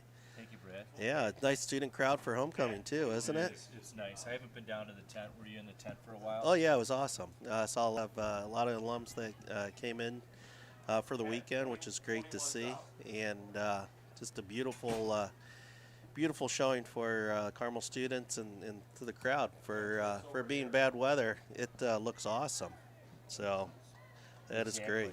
Exactly. So it looks like we'll have time for another play or two. 20 seconds left. Carmel has the ball. Ethan Kaliakmanis in the shotgun. He's got 2 wide to the left. Lynch in the backfield, 1 wide to the right. Think they'll throw the ball here, Brad? No, I think they're going to try to run the clock out on their side of the field. So especially on a wet night, but you never know. They could try it. Into half. Yeah, it's they have good momentum right now. They got looks like they got a shutout, so things look good. Yeah, look at that. They are throwing. Dropping back. He's throwing the ball, and it would have almost picked off. There was nobody in the vicinity. Riccardi for Marian Central had a chance at it, but might have been a misconnection. I think miscommunication there, huh, Brad? Yeah, so 3rd down with a little over 14 seconds left, so right. anticipate, well, you never know. How many timeouts? Carmel's got a kid 2 with a big timeouts arm left. like that, Yeah, they he's got a could strong bust arm. one, right. Yeah, he's got a strong And you got arm. Miles Trammell back in the game, and he's has that breakaway speed. Well, we'll see how it goes here, but Right. looks good. I think it makes sense with a kid with a strong arm as he has. Right. Take a shot down the field and see what happens. I like that thinking. I like that thinking. Here we go. Kaliakmanis in the shotgun. Trammell in the backfield. 2 wide to the right, 1 to the left, and it's a reverse to. Actually, Trammell was left, and it was reversed to Trammell. He's going past the midfield down to about the 44-yard line of Marian Central. Nice cut. Run by Miles. He's a fast kid. I mean, it's a lot of speed. So Carmel calls timeout with 6.4 seconds left on the 43-yard line. So great run, end around. Boy, he's got some wheels, doesn't he? He can move. He does. He really is. I mean, he played quarterback for a while last year, but he's just a talented kid. So they say the old Hail Mary play right here, huh, Mark? Yeah. So yeah, You never you're a little know. bit younger than me, I think. But I remember it very well. Roger Staubach to Drew Pearson in the corner of the end zone. Yeah. And again, the Minnesota Vikings at the old Metropolitan Stadium on a freezing December day. I remember, speaking of Hail Marys, I remember one of my earliest memories growing up in the Cleveland area is Ahmad Rashad catching a a Hail Mary pass that knocked the Cleveland Browns out of the playoffs in 1979. Oh, yeah. Brian Sipe, right? Broke my heart, yeah. It broke my heart. So we shall see how this goes. Looks like they're set up in the shotgun here with Right. with 4 wideouts. Kelly Ekmanis, Sean Lynch behind him, 3 wide to the right, one to the left. Kelly Ekmanis parks out the signals. He's looking to throw left, quick flare. Throws to his brother Dino for about 7 or 8 yards. That'll leave 2.7 seconds left in the half. As Dino gets out of bounds at about the Marian 33-yard line. Yeah, good job. They saved a little bit of time on the clock, and they have enough time to make another shot into the end zone here. So really good job by Carmel Catholic. Oh, they spotted at the 36. He must have stepped out a little before. So this will be it, the last play of the half. 5's in, 37 in the backfield. And he's got Lynch in the backfield. He's got 2 wide to the right, 2 wide to the left. Ethan Kelly Ekmanis at quarterback barks out the signals. Here's Kelly Ekmanis straight back. He's got a little time to throw. He lofts it right to the left corner of the end zone, and there's pushing all over the place, but it doesn't look like there's any flags. Carmel's looking for a flag, but I don't think they're going to get one. Nope, that's the end of the half. That's the end of the half. It was a good 6-0. Carmel takes the lead into the half. Awesome. So, Brad, great to have you up here, buddy. Yeah, nice to be here. Good to see you again, Mark. Yeah, no doubt about it. So, you know, the listeners out there are interested. What's going on at Carmel Catholic these days? Well, a lot of exciting things. Obviously, it's homecoming weekend, so we have the Big Ten up. We have everything set for alumni to come back. Have the big dance tomorrow night. We had an awesome pep rally for our kids. It was incredible, and Your showed daughter's off a freshman now, right? Yeah, she's a freshman now. So is she going to the dance? she is actually. Wow. So how does that make you feel? I got a little mixed emotions about that. So did you have to check this guy out in advance? Or? He's a very nice young man, actually. So Yeah. I'm doing okay. Good. So it's kind of exciting to come full circle like that and see my daughter at school. But to be honest with you, Mark, you know, it really takes on a whole new meaning being a parent now. So parent-teacher conferences are a lot different than they used to be. Yeah. Yeah, a little bit, but it's been a great school, and what makes it so nice is how happy she is, and makes me appreciate Carmel Catholic even more. This is here. He's getting excited about going to see it. All right. Getting excited to see his son. So some other things new that's going on. I wanted to feature and highlight a few things. So we have Celebrate Carmel event. It's going to be on October 21st, which is a Saturday night. Yeah. And it is a live auction, silent auction, and it's an opportunity to support the students at Carmel Catholic. And we're inviting all our alumni, current parents, past parents, and anybody that has a vested interest in supporting students at Carmel. And what the beauty of this night is, it's a nice Saturday night on October 21st. And you come out and you just have a good time. It's for parents and adults, and enjoy a lot of student shows. And what you'll see, a lot of student talent going through. We have the Orchesis, our dance team. We'll have music playing. We'll have featured Nyan Robotics, which is the Carmel Catholic robotic team that came 13th in the world, and they're going to tell their story of how they got there. Talk a little bit about our incubator program. And really an opportunity just to meet new families and really hear about what Carmel and special things that we're doing. And then at the same time support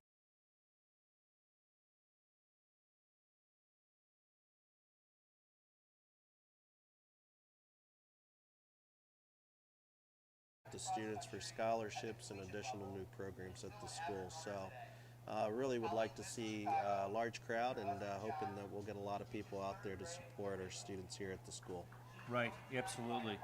And, you know, we had Fritz say a prayer before we went on this evening, and it was a tough week in Las Vegas and what have you. Yeah. It's a lot of trouble in America today. And I had my spiritual director for a long time was a fellow by the name of C.J. McCloskey, and he had a great gift for apologetics and conversion stories. he always said that the only thing that can save America is faithful Catholics. And the reason why he said that is because the sacraments, from Eucharist to confession to the sacramentals to the saints that we can call upon, that we have all that spiritual armor, and you're planting the seeds right now for the men and women that are going to go out into the world and are going to be the leaders, and they're going to fight for the faith, and they're going to bring Christ's love and help to ensure that Christ's kingdom continues on earth. Yeah, and our Catholic identity and everything that we believe and everything that we do is for the greater glory of God. And that is crucial and at the standpoint of what is a pillar within our school community. A lot of people talk about Carmel Catholic and the great fine arts programs, the wonderful academics, and the wonderful athletic programs and all these different things going on, which is true. It's a beautiful, beautiful school, but it's all for naught unless we have Christ within the classroom, unless we have prayer within the classroom, unless we help our students basically grow, understanding that Christ is in their life. And that is everything. When you think back when you were 14, 15 years old, how influential people were to you, or you remember what a guidance counselor said to you, or you remember what a teacher had said to you.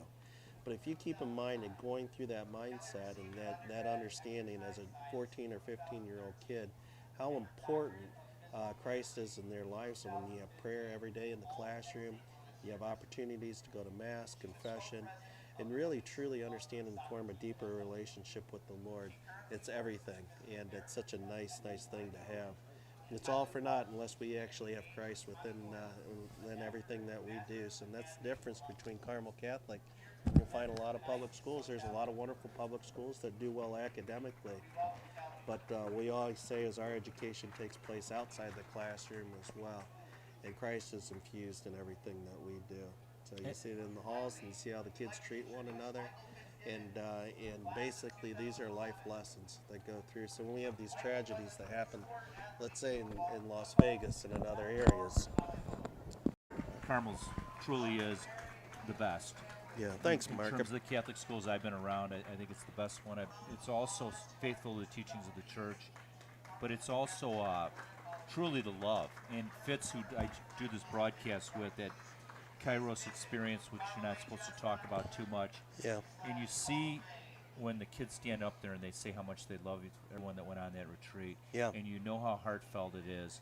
And you know, in a world where kids are bullied and hearts are hard, and if somebody's different, they're made to feel that way. And it just doesn't happen like that at Carmel, and it's really a special place. It is.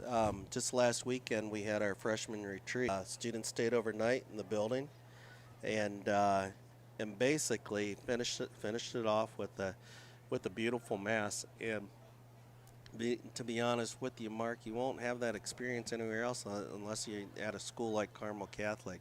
I remember, driving my daughter home, and she was talking a mile a minute and just glowing and smiling, and what a wonderful and positive experience it was. And those things can't be taught in the classroom. Those are experiences that happen, the sense of community that's built, that is so crucial and so helpful. So I'm so proud of the things that the school does, what we stand for, our value systems, and so excited about it. So I just wanted to, obviously let people know, hey, we need your support, need your help. Come to games. Come to our Celebrate Carmel event on October 21st. We have a big open house on November 5th.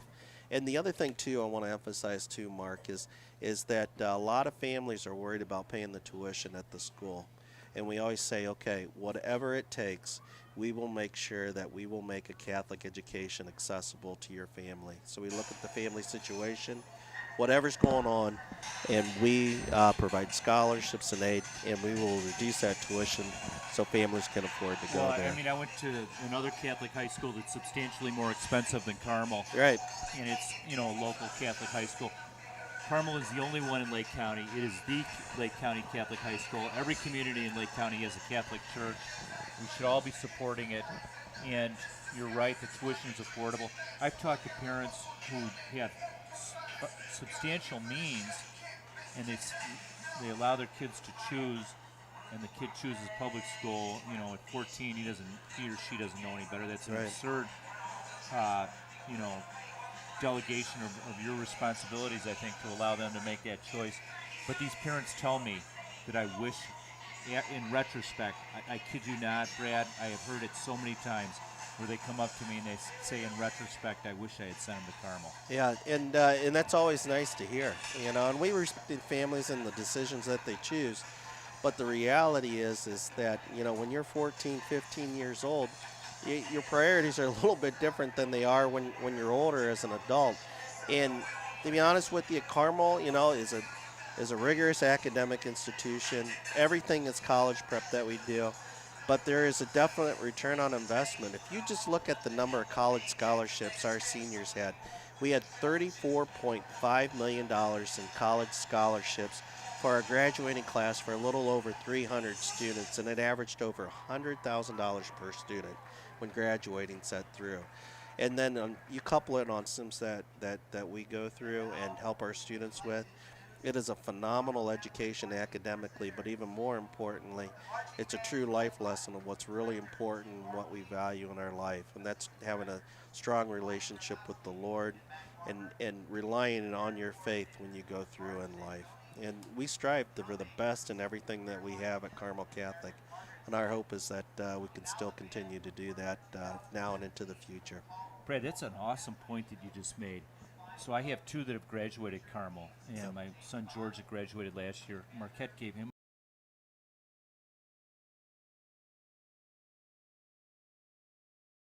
approximately $20,000 a year. Yeah. And my son Mark, who goes to Iowa State, which is not an expensive school to begin with, right, is getting almost $10,000 a year from Iowa State. Yeah. And so the return on the investment has already paid only in college alone. Yeah. Let alone what it's going to do long beyond that. And it is significant, you know. And I have a lot of friends that work in higher ed. I used to work in higher education, and they look at the type of institution. They don't only look at the students' GPA and the coursework, but they look at the school that they go to. So if we have a separate college counseling center that just helps students with colleges, their applications, and helps them get into universities that they're looking for. But the thing that's really important to understand and realize, we have over close to 150 colleges and universities that will visit our high school specifically to recruit Carmel Catholic students. And the reason why is because they know that students that graduate from Carmel Catholic perform well academically, they stay in school, they graduate, they become very successful alumni. And that's from the preparation that we do within the classroom academically, but it's the emotional maturity that develops as well, the faith-based education that we have. And we do everything that we in our power to help our students and to help them grow and achieve. Hey. So we're really excited in that way. Absolutely, Brad. Fitz is back. I want to. I got to tell you, Fitz is the impact that we were talking about before with Kairos, and the impact that he has had on so many people over the years. I'd like have you talk to him for a minute. If All you don't right. mind. Yeah. No problem. I could do a commercial about Carmel anytime. Yeah, you Here we go. This guy, he's never a loss for words. I love this guy. I remember when I was interviewing with this guy, and I'm like, holy smokes, what am I walking into, Mr. Fitzgibbons? 42 years at Carmel Catholic, right? Right, Mike? Yes, this is my 42nd year, and always learn something new every day, huh? I do learn something new every day, and most of the time being here, it's positive, and that's right. That's a great thing, you know. Brad, you were there with us over the weekend. I was mentioning this earlier to Mark. We had a overnight for the freshmen, and Mark and I were just talking about it. What a positive experience that was. 81 seniors decided to come and spend the night and work. And that is unbelievable. Yeah, it really is, and their energy just fed the freshmen who already bring freshman energy. That's right. And so then, boy, those two together, that was what a night. Oh, my goodness. And hats off to you, too, Mike, for organizing that event. But those are the types of things that happen at Carmel Catholic that are life lessons. And when when you look back on your experience at Carmel Catholic as an alum, those are things that you remember that happened. You know, obviously, Carmel has great academics and wonderful opportunities. is right at the top as far as what these students experience. And obviously, Kairos is a beautiful event, but we also had that wonderful event for our freshmen this year. Well, yeah, and and there's always something going on in those regards, prayer-wise. When you even think of it, like this morning there was a mass, and it was pretty well attended for the Friday morning of Spirit Week. I got to tell you, folks, and then after school, before the football team goes to chapel religiously before every game, and it is so prayerful, and they do that. Yesterday, I had to drive back here from my counseling office, and we have a volleyball game about to start, and here's Dave Paisley running up to the chapel with the volleyball team. Yeah, that's right. They do a pregame prayer in the chapel. It is happening all the time. Well, and it's not a coincidence that we work with WSFI, the local Catholic radio station, to broadcast our football games, and our athletic events. So it's a partnership, it's a community, and it's central in everything that we do is Christ, and having a great educational environment in a Christ-centered institution is everything what we're all about. Well, I like the fact that, in walking around from group to group with the freshmen, Brad, and before every small group discussion, there was a prayer. The seniors would lead a prayer. Yeah, that's right. And the senior told me, a freshman said this in his group, are we saying a prayer again? We do a lot and the of senior said, we pray before everything around here. Yeah. That's the way it is. Yeah. And they said it proudly, and it was just funny. He came over and told me, he said, I think they're getting it. Yep. Amen. He got that right. Yeah, he got that right. It's good stuff, and a good crowd. Oh yeah, it was just you know what? Lots of alums. It's I great. couldn't believe how many students are here. I couldn't believe it. There's section after section after section, and it's downpouring. And I look up and I'm like, oh boy, homecoming, bad weather. And they are as loud and as excited as any crowd I've ever seen at any Carmel Catholic football game. And I'm like, man, that is really what it's all about. 1,000,001 smiling faces in the student section. What's really great to watch is there's a lot of students out there, Brad. Yep. That is a big band. Yeah. And I wanted to talk a little bit about what we're doing to support our students. Obviously, on October 21st, we're doing a Celebrate Carmel event. And we're really pushing this event to try to get families to come out, alumni, past parents, past students that have graduated from Carmel Catholic to come out and support the students and support the mission and everything we're all about. So that date is October 21st. It's real easy. You just go right to Carmel's website. You can sign up right online. Take your spouse, your significant other, and what it involves, it's an adult night out, and then you have an opportunity to watch students perform, learn a little bit about many successes that Carmel has through our NIAN group and through our incubator programs team. We also have a lot of student shows that are available, and it's just going to be a great night to, one, enjoy, and two, support Carmel Catholic students with financial aid, with scholarships, and with new academic support and programs through. So we're excited about October 21st. So hopefully we'll see everyone come out there and support our kids. Celebrate Carmel, folks. That's right. Absolutely. Hey, Brad and Coach Fitzgibbons. Brian Keller just walked in. He's a Carmel graduate. Awesome. Class 83.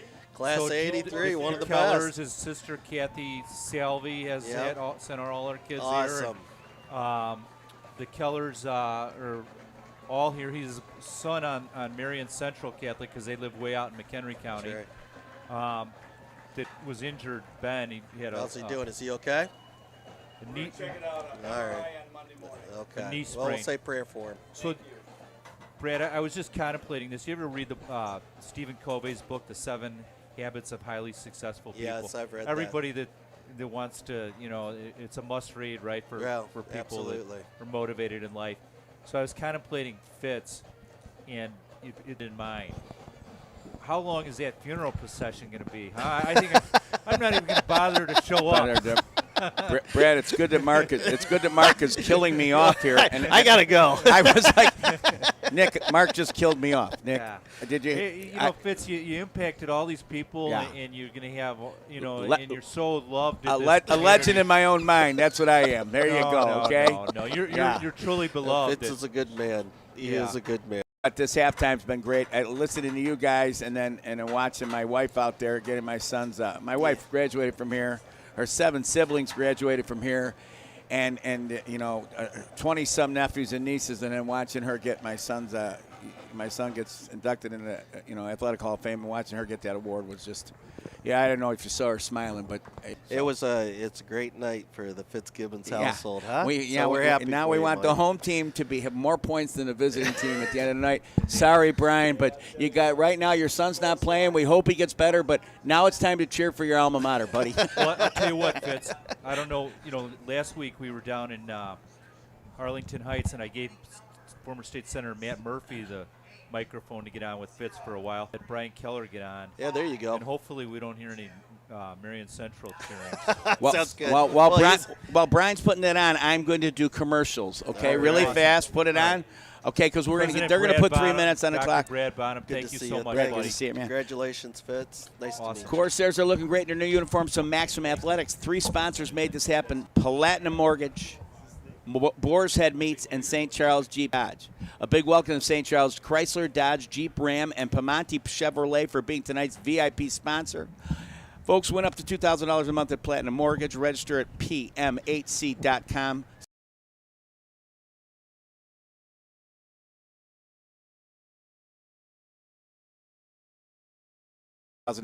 We are so grateful that Cardinal Blaze Supich blessed our new Mary of Mount Carmel Garden at Carmel Catholic High School. A big thank you to the Bartels Landscaping for their guidance and work to make the garden the gift that it is. It is truly beautiful, folks. Get over here and see it, and I mean it. Save the date, like Dr. Bonham said. This October 21st for the Carmel Catholic High School social event, Celebrate Carmel. The event is a fundraiser to showcase the gifts and talents of our students. For more information, go to carmelhs.org/Celebrate Carmel. Brian Keller, class of '83. Yes, sir. So, Brian, your son's a player, and he was on the play. He got hurt.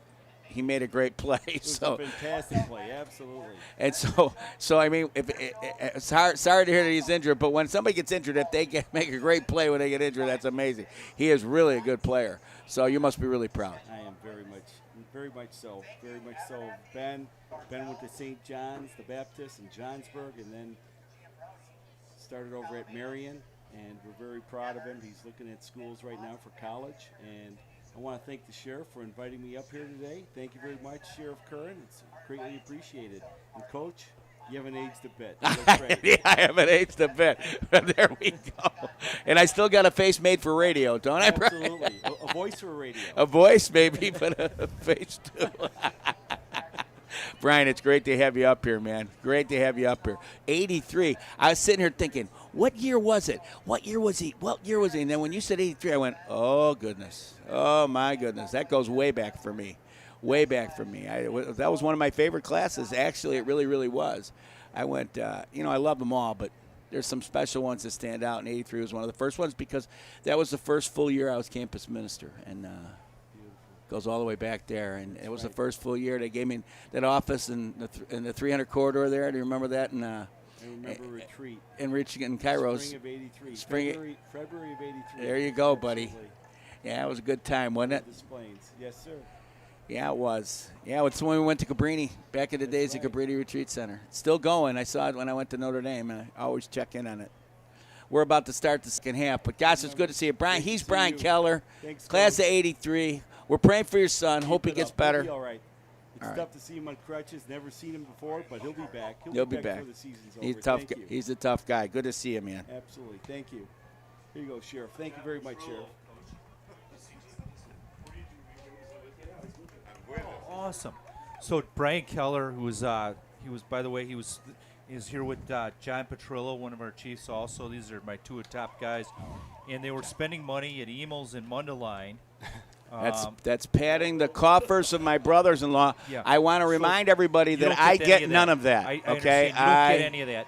But by the same token, we're spending money there. Your brother-in-law should never look at you to pull your wallet out.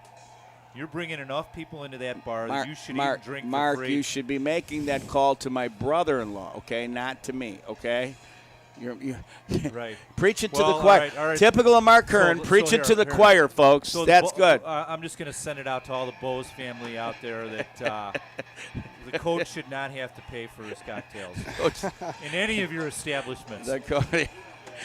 If I'm with Mary Bose Fitzgibbons, I don't pay for anything at one of those places. So there you go.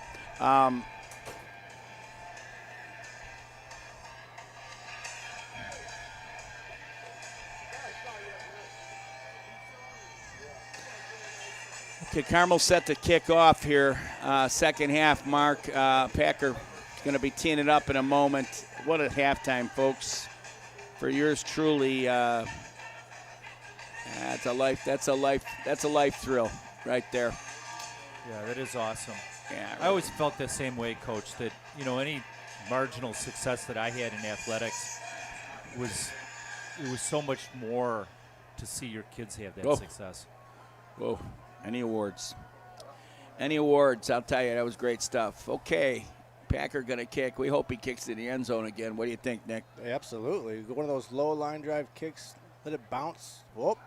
That's high, and it's going to be returned. It's going to go to the 5. And Adrian Dawkins missed him, and he gets hit by putting up near the 30. Missed at about the 18. Tackled at the 30. Kowalski on the tackle. We've kicked off twice. Kowalski's made the tackle twice. That was a big hit there. Yeah, it was. He come down hard. Staying in his lane. 1st and 10, Marian Central at the 30-yard line. So that's got to be tough, Coach. You've been through that. Brian Keller was just with you. His son sprained a knee. And, he's a big star and could play college football.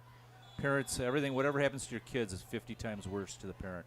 Yes. Well, there's a trap, and that's a 10-yard run. First play of the half. I think we're going to get a little more of this second half. That's what I'm guessing. Here.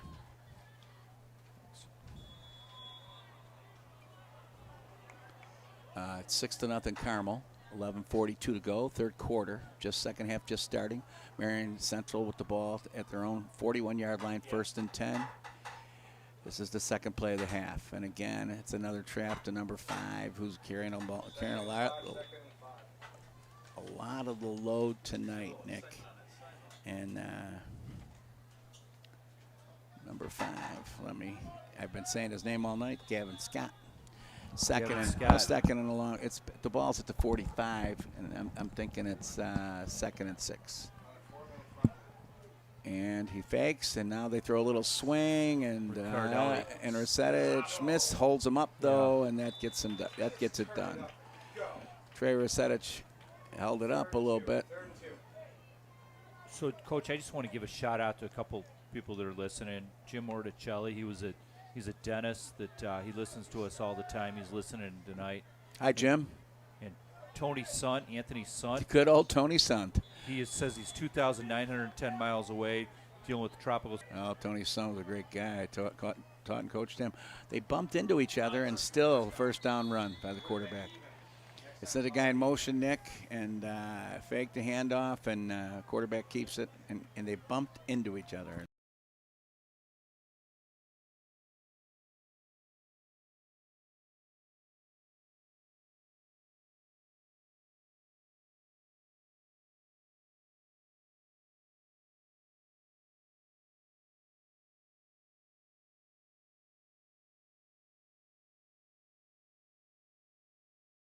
Goodness gracious.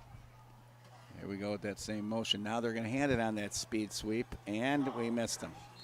But at least Zaire gets the tackle, gain of about 2. And they're moving it up to the referee saying the ball's back on the 46. And now so it's a 2nd and 8, gain of 2. Yeah, so this is interesting. You're starting to see some jet sweep packages here. That's given us trouble in the past, Nick. I'm a little worried exactly about that. Trips to the top, motion across. Here it comes again. And, and there it goes again. Reverse, and he's off. Down around the 34-yard line, a nice run. Cut First back down. to the inside. First down, a gain of 11. We have a lot of trouble against that jet action, Nick. Yeah, this gives me shades of when we were out in DeKalb in the beginning of the year, we saw just a ton of that, and then they started to run the counter off of it, and then they started to run the quarterback keep off of it as a whole package to that. Well, they've already run the quarterback keep off it, so I know. we're going to see it again for we're sure. starting to see the whole and package. look who's playing quarterback to do it. So Yep. Yep, shotgun Gavin Scott. formation.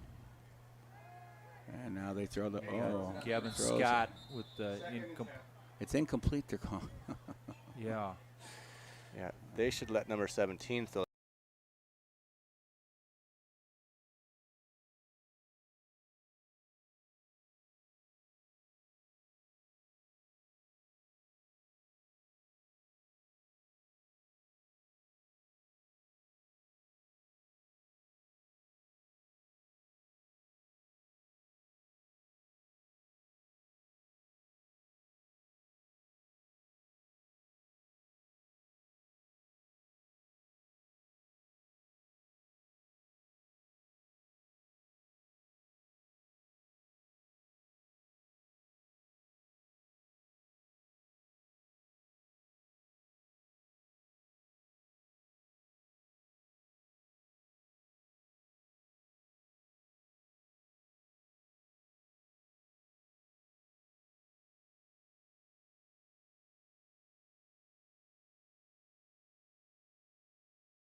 To number 5. Rather than They both throw the ball pretty nice. So there was Gavin Scott there trying to throw to AJ Golembuski, who's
yeah.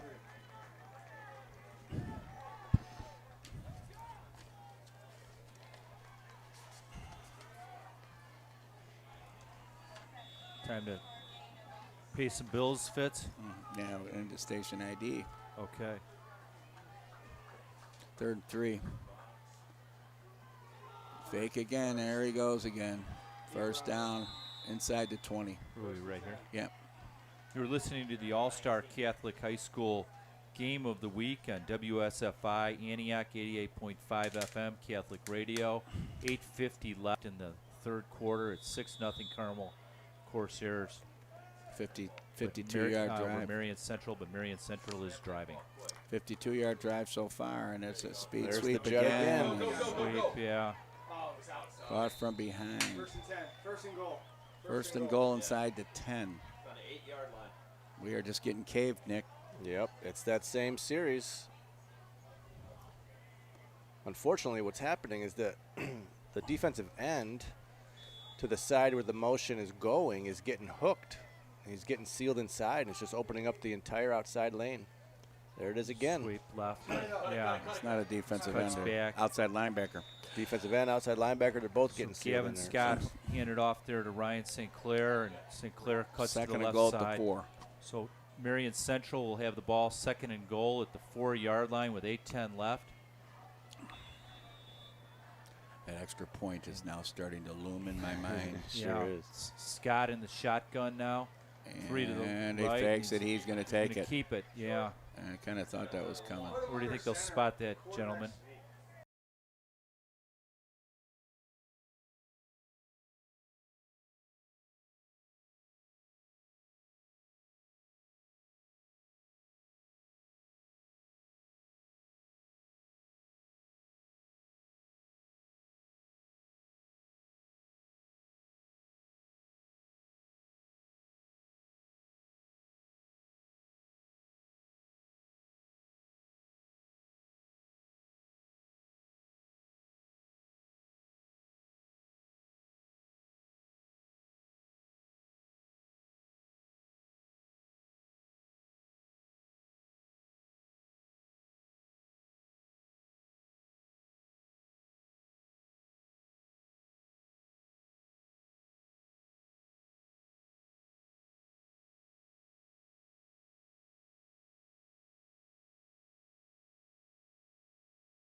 So this whole series, this whole drive has been off of the jet action. It's third and goal at the. Where's he standing? He's standing at the 1. About the 1, yeah. Yeah. Well, he's third and goal at the 1. Scott in the shotgun. He's going to keep it again here, guys. And you're right. There he goes. He's in. Boy. Good call. Good call, Coach. And it'll be about 12 plays. So I'm here with a couple wonderful coaches. 4.5 Fitzgibbons. minutes off the second half kickoff. Can you tell us what 70-yard drive. Tell us about that jet sweep that they ran that whole drive. Well, the jet sweep is basically just a sweep play where the guy runs in motion across the formation in front of the quarterback, and the snap comes, and the quarterback can either hand it to that guy who's got a full head of steam, and it just becomes a sweep around the end. Extra point is good, by the way. And then they can run some counters off of that where they'll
We got a hold coming. This one's coming back, folks. I don't know if that's a hold, Fitz. That's a late call.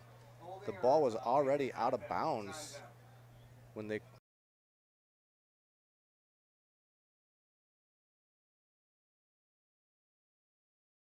When they threw that flag in the backfield. All right. But that's something that's you get two broken plays that result in a first down, and then you turn around, you get a great play, great throw, great catch, and then all for naught. Now what do we got here, Fitz? Close to first and 20? More than 20, Nick. I think, sir. It's all the way back at the Carmel 36, folks, and we got to go to their 33. That's a long way away. Kelly McManus hands off to Barnes, and Barnes. Face mask, no? Barnes gets all the way up to about the 44. Yeah. So he that's got a shame, he huh? got about 7 of that back, and then now it's going to be 20, Nick, because that was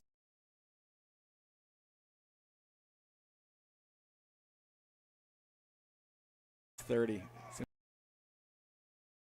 Coaches. What can be happening all the way back there that would make you want to get a personal? Central defender. Yeah, it was just a perfect play. Got pressure from the outside, right? Okay, slid down. 2nd and 8, folks, at the 8. 2nd and 8 at the 8. So here we go. Kelly McManus, and he's got Zaire Barnes in the backfield. Barnes gets a handoff. Yep, He goes off right tackle. He cuts back Cuts to the back middle. to the 5. He had no help there. We had a pulling left guard. Didn't block anybody. No. I don't know what he said. He runs hard, huh? Yes, Barnes runs hard, and we haven't had him most of the year. I was going to say, this might be the first time I've seen him in the offensive backfield. Yeah, it is. You missed the last week he played some, but he got injured. Right. 3rd and 5 at the 5, folks. 3:20 to go in the 3rd quarter. It's been a quarter of 2 drives. So it's a big play right here, folks. I think it's 3rd and 3, Fitz. So is it 3rd and 3? We can get a first down and not get in the end zone. Oh, is that true? I don't think so. There's no sticks out there. Lynch. Oh, they handed it off again there. Nothing. Oh, No, he's inside. He's somewhere.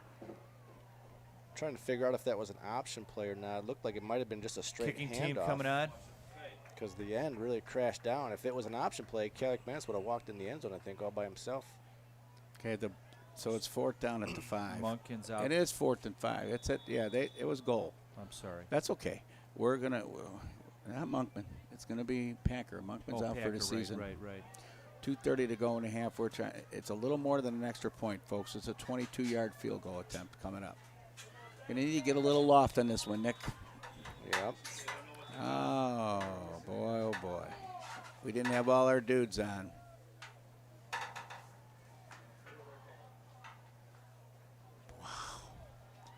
It's little things like that, right? Yeah.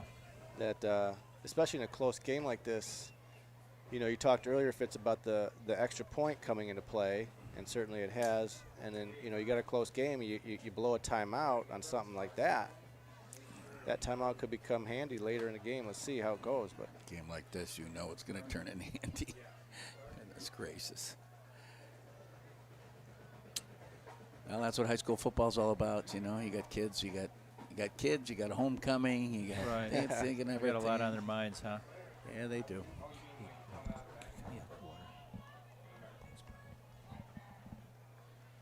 So Packer's going to line it up like he was. Yeah. Thank you, buddy. There we go. Steven Gracia holding, folks. The holder should get some more credit. Come on, Ben Packer. Snap is good. It's right through the uprights. Carmel takes the lead. Takes the lead. 9 to 7 with 2 minutes and 10 seconds left in the 3rd quarter. We've had 10 minutes a half here, and each team had it for about 5 minutes, and each team scored some points.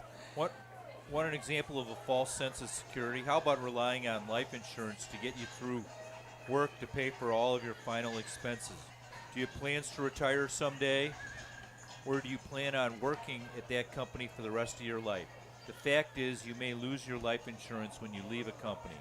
Call Matt Tomlinson from Catholic Financial Life as he invites you to share your hopes and dreams with him. To discuss your options for protecting your family, call Matt at 847-548 Matt. That's 847-548-6288. Products and services now available in all, not available in all states. Now, Nick, we're about to kick off here. I'm thinking about that drive Marian Central had to start the half. I don't think they threw a pass, did they? No, it was 12 running plays in a row. all of it was off that jet action, and most of it was. Oh, they did throw a pass. It was incomplete on the out to the flat to number 5. And you said yeah. Number 17 should have thrown that pass. Yeah. Otherwise, they ran running plays every single play, and we got to be ready to stop that. Well, I didn't take a look at the bench down there, but I would suspect that the defense was discussing that while the offense was running that long drive. Another high kick going to the corner, and it goes into the end zone. He threw a flag, though. Oh, he threw the flag at the 1-yard line. That's going to bring the ball back out to the 35. Did it look like what? He's standing down there. I'm not. We got an interesting dynamic in the booth tonight. We got Marian Central's coaches, but because we're Catholic gentlemen, we would not reveal anything that they say. But it's still kind of bizarre, isn't it, Coach? Oh, they're putting the ball on the 35, folks. Yeah. On the right hash, side to our left hash, on the side the ball went out, and I just don't understand, Nick. Maybe I'm not supposed to. Well, I understand what they're trying to do, but it's not working. Gavin Scott in a quarterback. And they're going to go the same. And it's option, Nick. Yeah. That's option, buddy. Off that jet action. Ryan St. Clair. It's option. He's deciding whether to hand it off to him. Sensing it now, huh? Well, we hope, but that well defended. Well, it was well defended because they didn't cave down to end. What do you think, Nick? I think the right outside linebacker did a good job there. Yeah, if Coach May were up here, he would be talking about, the idea of maintaining the outside arm, right? Jack Dawes getting some plays. Here comes again. Scott's and he's going to run the ball, and he's going to get yards. Yeah. He's got yards, right up the and middle. he's He going. breaks a tackle at midfield. He's out to the 40, 35, down around the 33-yard line. Gavin Scott is a big, strong runner. They list him at 5. It's 6'1", 220-pound senior, and he's a handful to bring down. Ball down at the 32-yard line. Well, it looks like they made the adjustment on the actual jet sweep, but the quarterback keep off of it, not so much, huh? 33-yard run there, 1st and 10. Scott once again, shotgun, 3 wide. He's going to run it again, and he spins out of it. Tackle, and he breaks in. I don't know, probably about 3 yards on the play. But it should have been 0 yards on the play. Absolutely. We miss him. 2 guys miss him at the line of scrimmage. Really hurts us not having Jake Serwin, guys. Yeah, this guy though is tough to bring down. You see from up here, he's just a big, strong kid. Jake Serwin is missing it, injured. 2nd and 6, and it's a wide handoff, and they caved it in, Nick. 1st down, gain of 7, inside the down to the 20. 41 seconds left in this quarter. Carmel leading 9-7, but Marian Central moving the ball relatively easy right now. Yeah, it's pretty clear what they've decided to do now, right, in the second half with Gavin Scott, the quarterback. They've pretty much done exclusively that jet package, and he's carried the ball most of the time. Now he's just running straight ahead. Scott. And he gets 5, or 4 down to the 16. That's going to be the last play of the 3rd quarter, I'm thinking. Yeah, give him a rest. Give him a rest. Give him a rest. The safety's coming over, and that outside guy's coming. Some big holes for this Scott to run through too, huh, coaches? Well, you know, we when we guess wrong, which I think we're doing, first of all, our outside linebacker is not That somebody's got to create an edge there, Mark. You got that. What Nick has explained about the jet sweep coming across. That guy's coming across at full speed. If he gets the ball, he's coming at full speed. He's going to hit the edge. We got to have somebody setting that edge, and right now they're blocking. They're creating a huge lane for him because they're able to hook our edge. And then in the middle, that guy can get some yards. Did I explain that right, Nick? Yeah, and I think, you know, the biggest plays have been with Gavin Scott, the quarterback, keeping it up the middle. And and to your point, Mark, the big hole is in the middle, because after getting hooked and hooked and hooked on the outside, the counter off of that is to let that guy run up the field and then just all of a sudden block him out. And Right. you know, and that's what's going to leave your inside susceptible. So we had 9-7, 12 minutes left in the game. And Carmel's out front, but Marian is driving.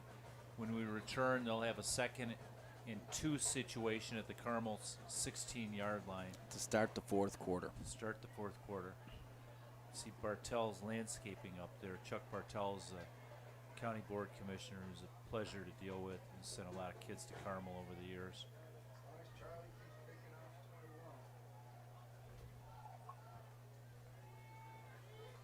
The trips down here, and I think they're just, what do they call them? Gavin Scott. Shotgun. As you say, Jet not sweep coach. to the big guy. Yeah. But he Jet got sweep yards. to Got a Pasquale flag on the Riccardi. flag. Riccardi, they listed 5'11", 205. And now John Ivan's helmet is on the field, so what are we doing? Is there a flag? Yeah, there is a flag. Well, we know Ivan's got to come out for a play. He lost his helmet. He lost his helmet in midfield, and he was in on the tackle on the sideline. Well, that's John Ivan. I was going to say, I think it tells you a little something about John Ivan. We have.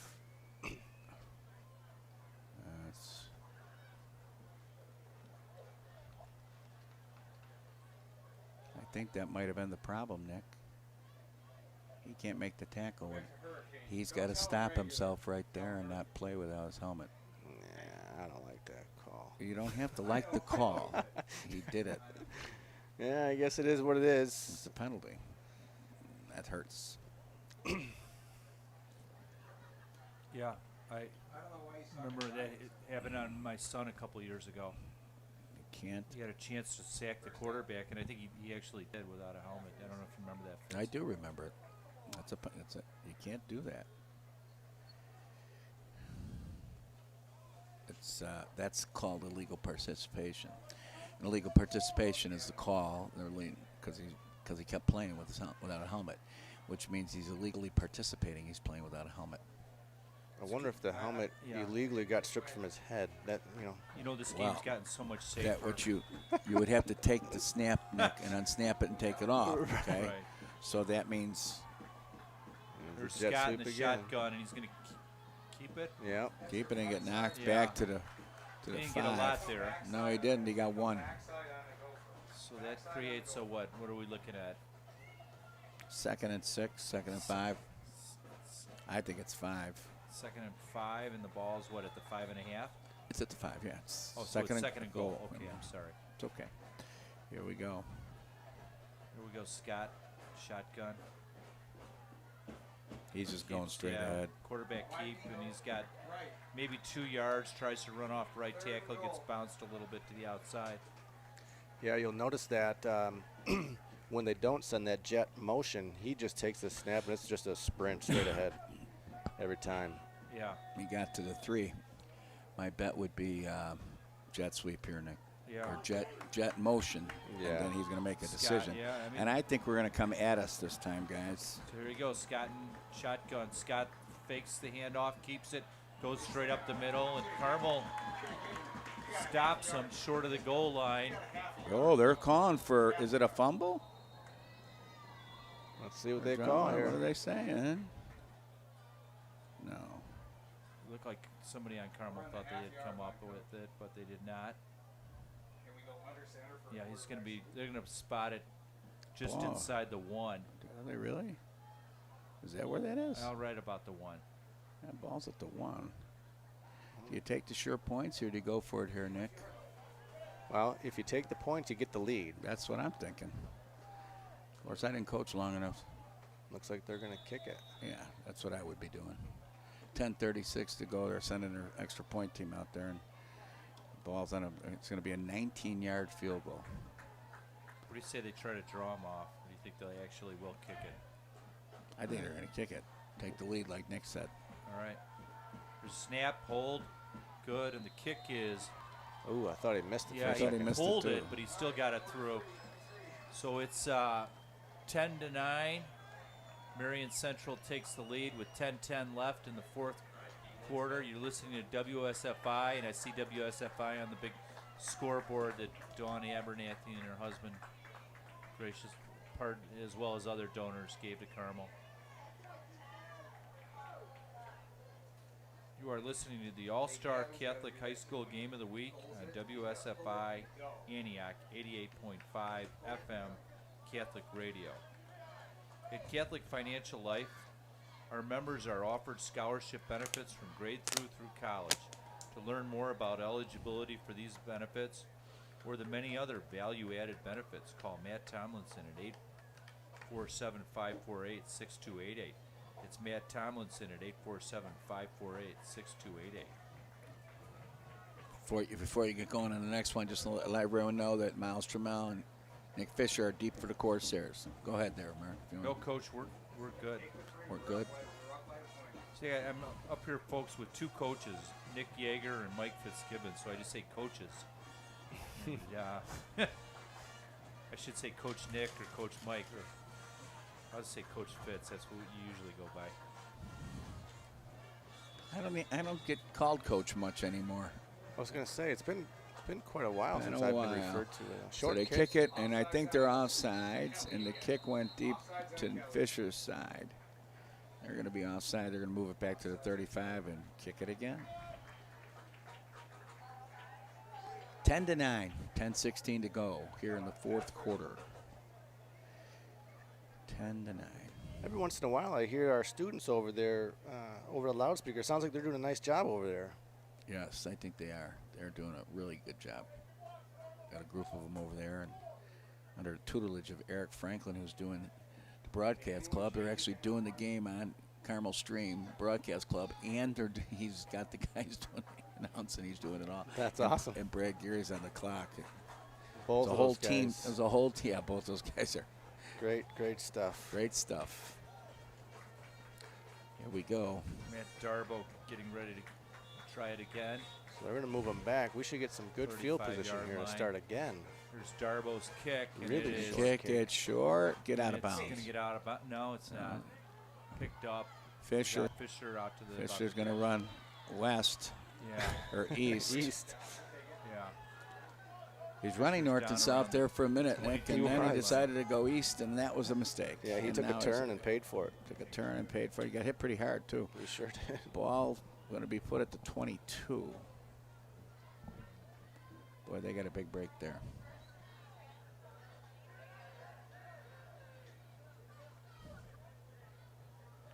Carmel breaks the huddle. Kelly Ekmanis, shotgun formation. He's got Lynch behind him. 2 wide to the right, 1 to the left. Yep. There's the whistle. Kelly Ekmanis looking left. He's lofts it down Oh, the my left God, side. that's going to get picked. Tramill in double coverage. Did get intercepted. Yeah. Threw that into was a triple tough- coverage. Yeah, Yeah, on top of that, he was looking there the whole time. right. That safety just read the eyes and inched his way over there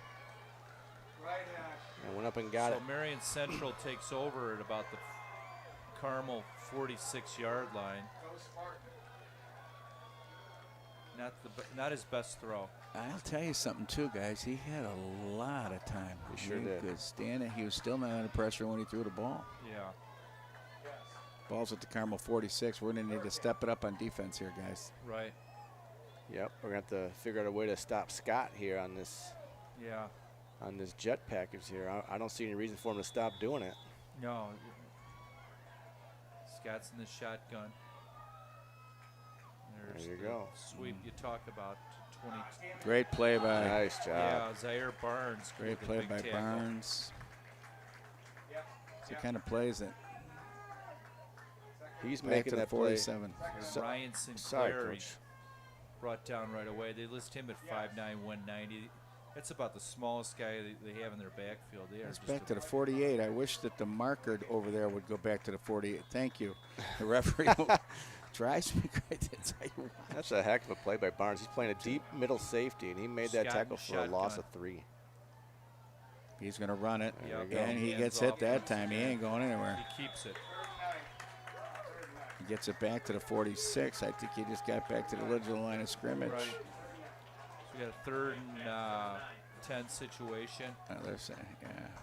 That's a nice Ball job at the there by the 48 backside. 8-yard line. Backside linebacker there is making that play on the keep up the middle.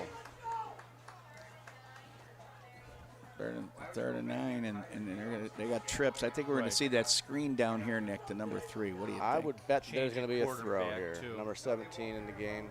Yeah. He got clearly 5. is the guy that they want to use to Galuski throw the is ball. Nope, it's a But it's a draw, handoff and they got him. To Scott, he gave the ball to Scott. Into the 42, and I think they're just going to want to punt us deep. What do you think? Or are they going to go for it? I think they're going to punt. No, he's calling an offensive play, Nick. He sure is. What do we got? 4th and 7? 4th Yep. and 6? 8:20 clock running down.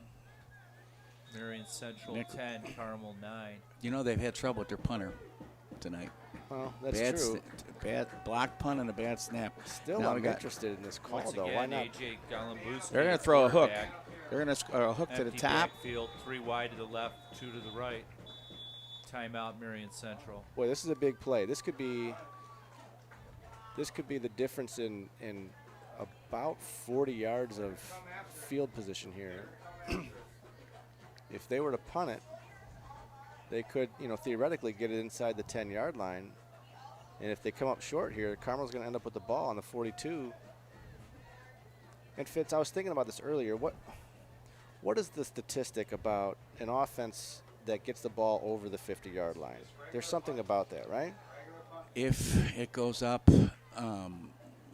when you get the ball over to 50 and give them the ball in a long field, it's crazy the difference. The amount of times they score goes way down. Right. In high school football, somewhere between 10 and 20% Right. is all that they score. Right. And when it's when you get them a short field, it goes way up to nearly 50%. That's what I'm talking about. Nuts. So this is a huge play. Looks like they're gonna punt. Oh, Marian. look at Yeah. this. We don't even know who's on the field. Now we don't have 11 guys. They are gonna punt. Unbelievable. Kicks it deep and straight away, all the way back. Nice We play. get it at the Carmel. 20. We'll take it. That's a Through, smart play. We did not have our punt Marian return end team zone. on the field. Just do not.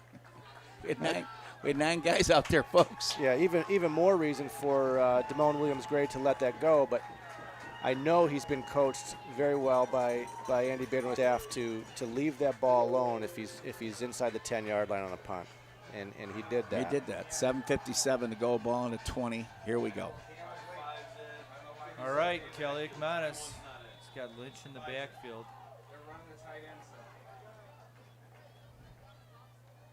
Kelly Ekmanis, and he pitched to Lynch, and Lynch runs the right Lynch side. runs right into number 4. Yeah, and Marian Central is great never pursuit, got near it. and Wow. he's probably You gotta brought run down out. for about a 5-yard loss. You got to run that. Yeah, Trammell was really doing a nice job sealing the edge Sealing the there. edge and just run outside him. Gotta use the block, my friend. Once again, you're listening to WSFI 88.5 FM Catholic Radio, Game of the Week.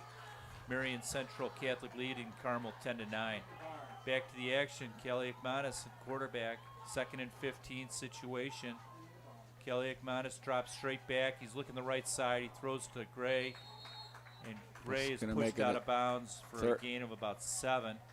Maybe a 3rd and 5 now, more 3rd manageable. and 8 maybe. Looks like 3rd and 8. 3rd and 8. Okay. Back should be rushing Okay, we'll call it even. 3rd and 7. Ball's on the 23, guys. Now we're not even going to Nick. That's math. But if it's on a 23, I think it's 7.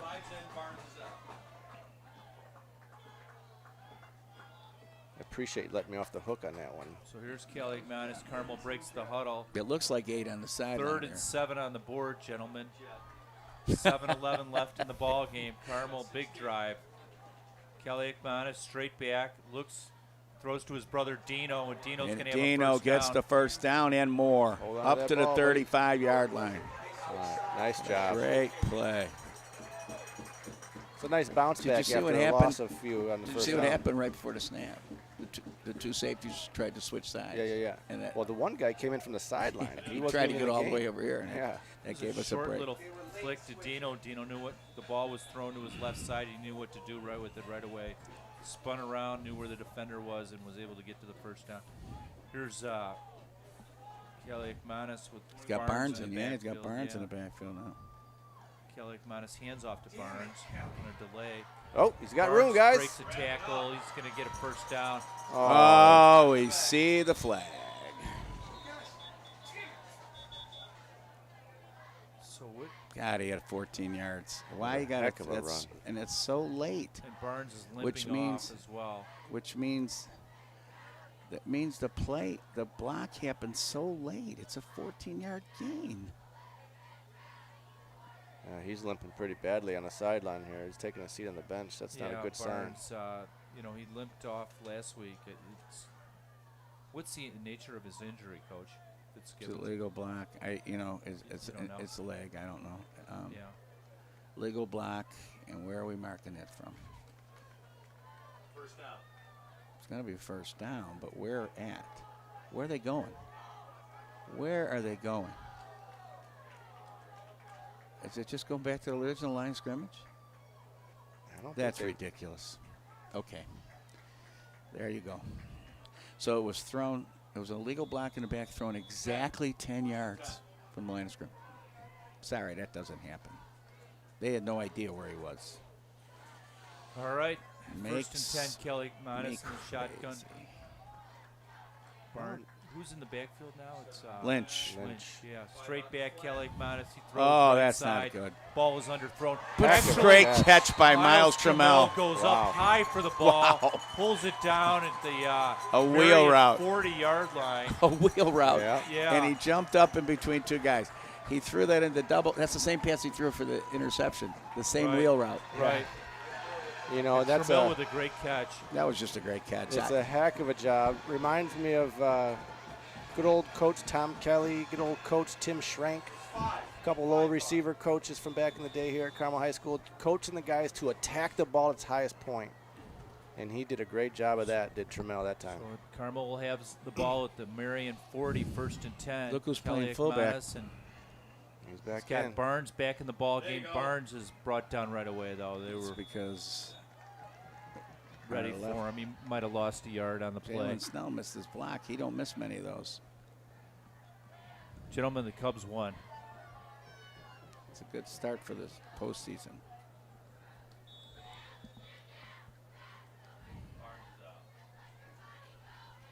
Barnes out, Trammell back in, Dino Kelly, Mountis back in. 5:35 to go, folks. 2nd and 11 at the Marian Central 41. We're about 4 or 5 yards from 4-down territory, Nick. What do you think? Well, I'm thinking, what's field goal range he fits? Do you know? No, we're not near there yet. He has kicked long ones in the lower levels, but Kelly Mountis straight back. He's looking to throw. He's rolling to the right side. He's being Get rid of the pursued, ball. and he's throw the ball. Evades the tackle. He's able to get back to the line man, of oh, scrimmage. man. He got back to the line of scrimmage. Third and 10, maybe 3rd and 11. It's just 3rd and 10 with Barnes is back in the ball game. Fisher's in the ball game. Well, they've had a few plays tonight where they've had 3rd down and long, and they've been Yeah. bailed out by really nice catches on the sideline. Right. Let's see what It's happens a big play here. right here. Barnes in the backfield. Kelly McManus, shotgun. Barks out the signals. Kelly Modesty, draw play to Barnes. Barnes is he's got well covered, and he only gets maybe a yard on the play. Back to the You 40. gotta go for So that'll create fourth and 9. And Carmel, go for it, gentlemen. They're going I for think it. you have to here. Yeah. 4:52 to go. 4:52 left in the game. Marian Central leading 10-9. Miles do Tramill something. into the ball game. They got 15 seconds on the clock here. They got to kind of get this one going. Might be needing a timeout, or here we go. Kelly Manis, big play, everybody. Kelly Manis straight back. He's got time, and he's looking to throw, and it's No. Incomplete. incomplete. I held it. So Carmel turns the ball over on downs. Marian Central will take over at Their own 40. At their own 40.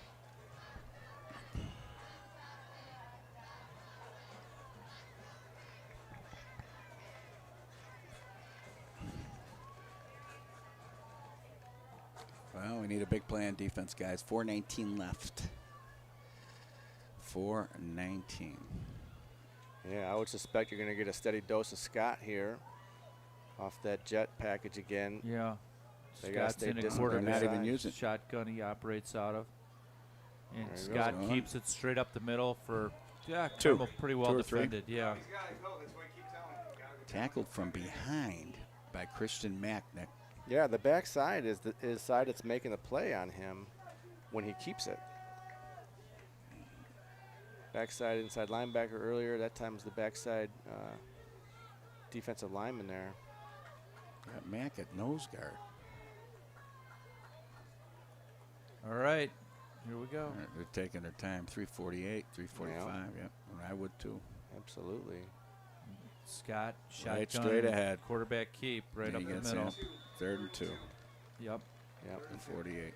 No motion. He's going to keep that straight away every time. Yeah. He's 6'1", 220 they list him at, and he runs pretty quick. I mean, he's a tough guy to bring down, even when you know he's keeping the ball essentially, huh? Yeah, Kowalski got pin blocked there. He plays so hard, but he got pin blocked there, and he got. Scott and the shotgun Here comes again. straight ahead again. Scott keeps it, and he's got a got first down. That hurts. So that 3:07 clock left. is down to 3:07 left in the game. Ball's inside of Carmel territory. We got to do something to stop him, guys. You can't give him 7 yards on 2nd down. So Carmel calls a timeout. No, they do not.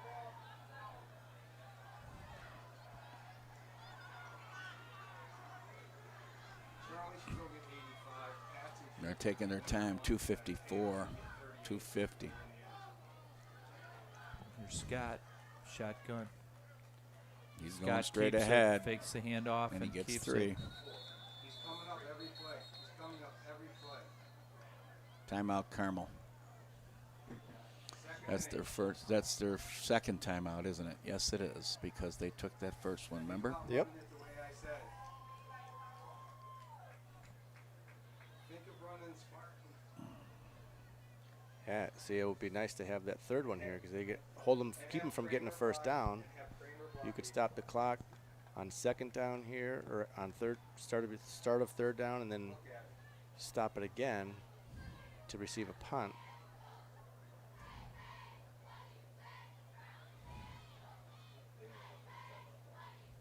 Yeah, they only have one timeout left. Remember, they only have one timeout left. Yes, they had to take one on the field goal. On the field goal. Yes, they had to take one on the field goal. 2:41 left in the game. Marian Central leading Carmel Corsairs One more first down. 10-9. One more first down. You're listening to WSFI 88.5 FM Catholic Radio Antioch. You're on the right half.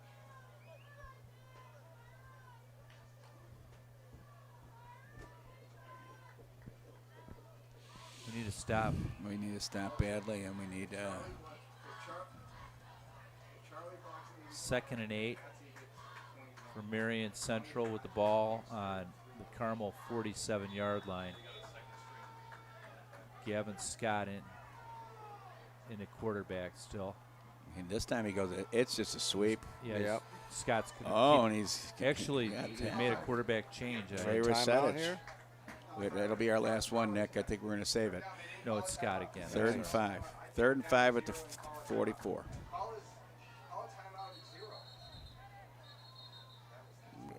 Who called a timeout there?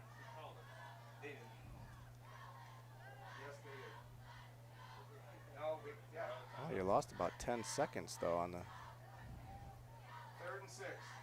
Oh, that wasn't a timeout. 3rd and 6. Now they're running the clock, and they've called a play. That's amazing. They actually did us a favor. Here's a big play, guys.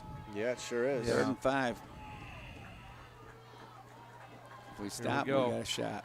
Scott shotgun. Here it comes. Yeah, it's He's coming to gonna the Scott right. is going to run Student right. body right. Yeah. Scott is Down. brought Timeout. down right away. Timeout, Carmel. Very nice. Carmel had it very well read. Jimmy Great Harvey play on from the tackle. back. No, Jonathan Brott came down the line there. Followed the plays. Jimmy Harvey was there along with Jonathan Brott. I thought Jonathan Brott made a great play. He stayed level. He's the he would be the bandit to our sideline. Just position your son played, and he's got to not get too deep. And right there, he stayed right along the line of scrimmage and followed the play. When it's done right, it's beautiful because he tried to cut back and make the play, and Jonathan was right there. Yeah. And then Jimmy Harvey slid right over to help him. We had 2 guys there. That's about as good a defense as you could play. Remember, Keller's backup. You need Keller's backup. So they're going to kick. 157. Keller's spot. You need someone for him. Put Limbaugh in there. Ball's on the 46, Wow, the this Carmel is- 46. Get ready for a dramatic ending, folks. Minute 57 left in the game. Carmel losing 10-9. But Marian Central, I assume they're gonna kick, huh? Oh, they're going to punt for sure. I would Yeah. suspect that, yeah. They're going to punt. Yeah. Well, you're going to get a chance to see Calic Manis in a 2-minute drill here with no timeouts. Should be interesting. See how the young guy handles it. We've talked about him all year being a poised young man, and he's going to have some pressure here. So we'll see how they do this. I hope we get our bad snap, frankly. But who am I? Whatever. Here's Marian Central. The snap is a good one. The kick is Bad off. It's a punt. shag kick. And it'll go out of bounds. Actually, they got a fortuitous bounce. It'll go out 35-yard line. 35-yard line. We'll Carmel take it. take over first and 11-yard punt. 10 at the 35. their own 35. Yep. An 11-yard punt. 150 to go. And gentlemen, we've got probably about 35 yards to go to get a reasonable field goal attempt, huh? That's 15 it. yards. That's a heck of a kick. Yeah, it's got to be down there to 20. I would think somewhere probably about 50 yards. from 45, there is yeah, gonna get yeah. it. I stand corrected. Kelly Menace shotgun, drops back. He's got time to throw. He throws a nice pass Another to great Miles catch by Trammell. Trammell. Trammell actually had to go up for it, and that was a great catch. First down. Look where, no, it's not. Look what he marked there. That's Wow, another poor mark. God You damn, got man. no forward progress Forward there at all. progress should be right over the 10-yard Yeah, mark. it sure looked like it. At least That the clock stopped. That's all we care about. That's So true. that'll be second and second and 2, second 2. and long Yeah, I one. think that's about right. And I didn't mean to correct you on the math there, Mark, but I knew I had that one, and I Yeah. just had to take the opportunity to get that. He's not good at math, Right. Mark. And when he gets one right, Yeah, I mean, we've lost a kicker also. I mean, here's Kelly Ekmanis. And he's going to Option. pitch to Barnes, and Barnes breaks a tackle, and he'll gets get inside the first over the down this 50 to time. the first down to Barnes. 49. Yeah. First time we saw double option all night, Nick. Yep. And the ball's rolling around out there. That's a good sign for the Corsairs. This is an interesting situation. They don't have 2 plays called. They're still running plays in with the running back, which is going to cost them some time here. Clock is running now, though. Kelly Right. Ekmanis, a minute 34 and counting. Shotgun. Kelly Ekmanis straight back to throw. He's got a little bit of time now. There's pursuit. He's running right side. He's trying to throw. And a beautiful throw to Gray. Gray is at the 30, the 25, 20-yard line. He's pushed out of bounds inside about the the 20. 19. The 19-yard line. Kelly Ekmanis, a nice throw, and Gray, a nice catch. Carmel is so that makes it about a 33-yarder right there. No. 30. Well, it's on 36-yarder. 29. 36, I'm sorry. 36. Yeah. I'm hoping like you are. Right. 17 yards from where the spot. So let's get it at, let's get 6 though, huh? I'd say 6. Absolutely. Here we go. Kelly Ekmanis with Barnes in the backfield. And he's hands off to Barnes. Barnes off tackle. He's got Barnes might score. He does. Touchdown, Carmel. Wow. Excellent. Unbelievable. Zaire Barnes on a handoff goes 19 off yards, left tackle, touchdown 19 run. yards. He breaks the run. Barnes has been limping all game, and what a beautiful play, Barnes. I think we got to go for 2 here, Nick. Terrific. Six only ties it, and you know what? Yeah. Their kicker's good. You can go for 2 for sure. If you come up short, you're still up by a touchdown. It's still going to be a touchdown difference, you know? Yep. They're going for 2. Yeah. You got to feel so happy for Zaire Barnes right now. I feel happy for all of them if it ends like this, Yeah. Mark. That's what I'm saying. All right, moving the ball to the right hash here. That typically means they want to try to do something to the field side. Or sneak back to the short side. Or try to do something to the backside, but we'll see. I would suspect trips to the field, but no, we got double slot. Kelly Ekmanis, shotgun going for the 2, and here's a handoff to Lynch. Lynch is going to get in there.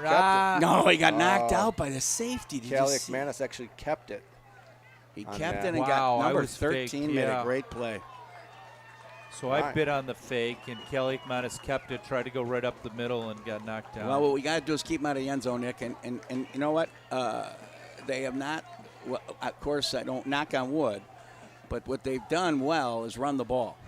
They don't have time to run the ball down the field. Right, exactly. Bar any big play, right? Yep.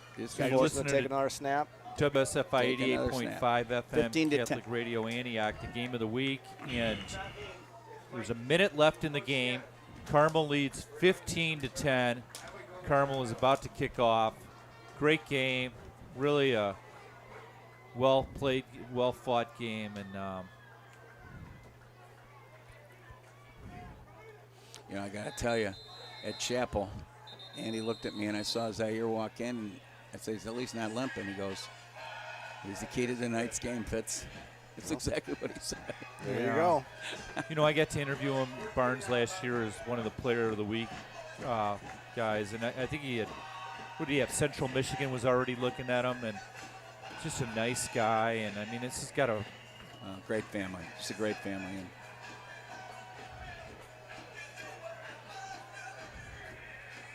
boy, another set of crutches, a new set of crutches on the sideline tonight.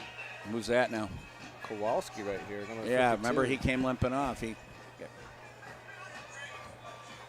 That means a defensive lineman. Well, that's why Mack is playing. Yeah. And Mack is lined up right now in the kickoff team. Kowalski's usually the big tackler in kickoff. I'm going to watch Mack here just to watch. He's keeping it in play. Bounces. Pick it up around the 18-yard line. He breaks a tackle. He's pulled down 25. around the 25. 104 left. So that's what they'll have. They have 2 timeouts left, folks, just so you know. Let's see. Who's going to line up at quarterback here? Looks like 17 is coming in with the ball in his hand. They're going to be looking to throw the ball here, guys. So, yeah, that's Gombuski, 6'4", 175, and you're right. He's the guy that they used to throw the ball. I think the hat stands for Captain Obvious. I've been wondering all night. Yeah. They're 75 yards away from the end zone. Did you really think? Whatever. 104 to go with 2 timeouts. You know what? You keep busting on my 3 hat. wide to the He's left, throwing. 2 to the right. He's Gombuski throwing. drops back. Oh, and no. He's got a guy wide. Oh, 50, boy. 40, 30. He's going to go all the way. It looks like, oh, my gosh, a heartbreak. Wow. Oh, wow. He snuck behind the coverage and then lofted it up That there. just happened. 74-yard touchdown pass. Wow. Wow. Oh, The last thing you want to do from a defensive standpoint at that point is let a guy behind you, and the unthinkable just happened. yeah. And you know what? He had to wait for the ball for a second, he too. sure So did. they clearly let him get behind. Wow.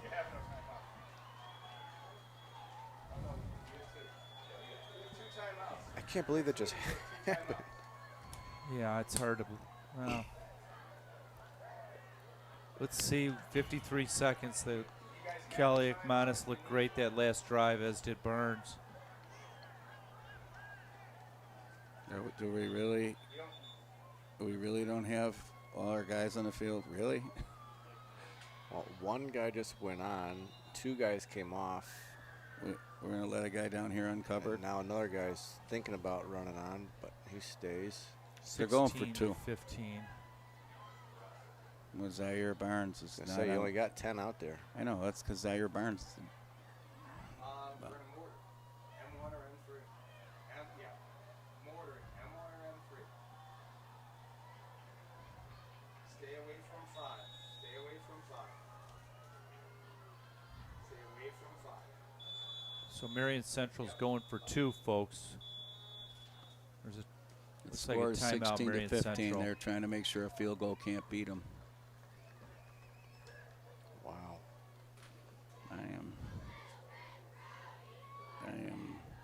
I am stunned, folks. I'm mumbling here. Yeah.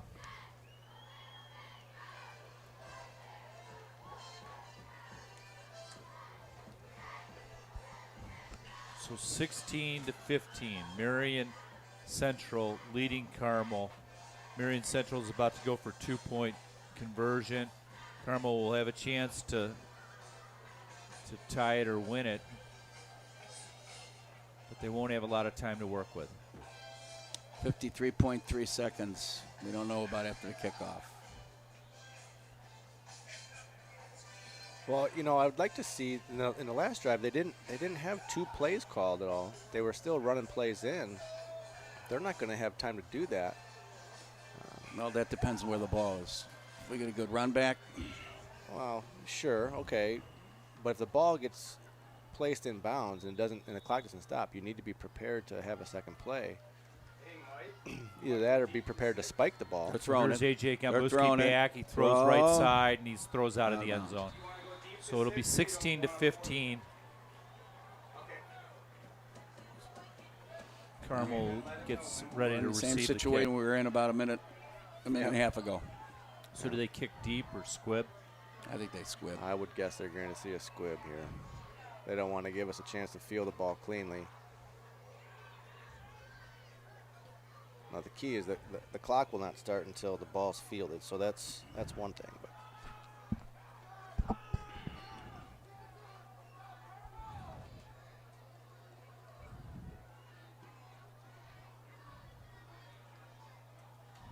We put Steven Gracia in on our kickoff return. Now, Steven Gracia was the guy who ran 100 yards for a touchdown last week, Mark, because the one thing Steven is, our second-string quarterback, is very, very fast. Yeah. And I assume we'll see Trammell deep, too. Yeah, well, yeah, they're putting him. That's a smart move, though. Fisher and Trammell are fast, but you see where they're putting Gracia there in about the 25. In case they squib, we got a fast guy this getting is the actually ball. their hands team out there. If you look at it, it's interesting. I wouldn't expect an onside kick, but certainly a squib. So they want to So you field want that. guys who can pick the ball up. Gracia, St. Joe's Libertyville kid. Here we go with the kick, and it's They're kicking deep, it high. and it's headed in the direction it's out out of of bounds. bounds. Taking it to so they get a 35 without penalty. losing any time. I Yeah. like it. Yep. So field goal wins it, folks. 53.3 seconds. It's going to take some heroics. It's going to take some big plays. 45 yards.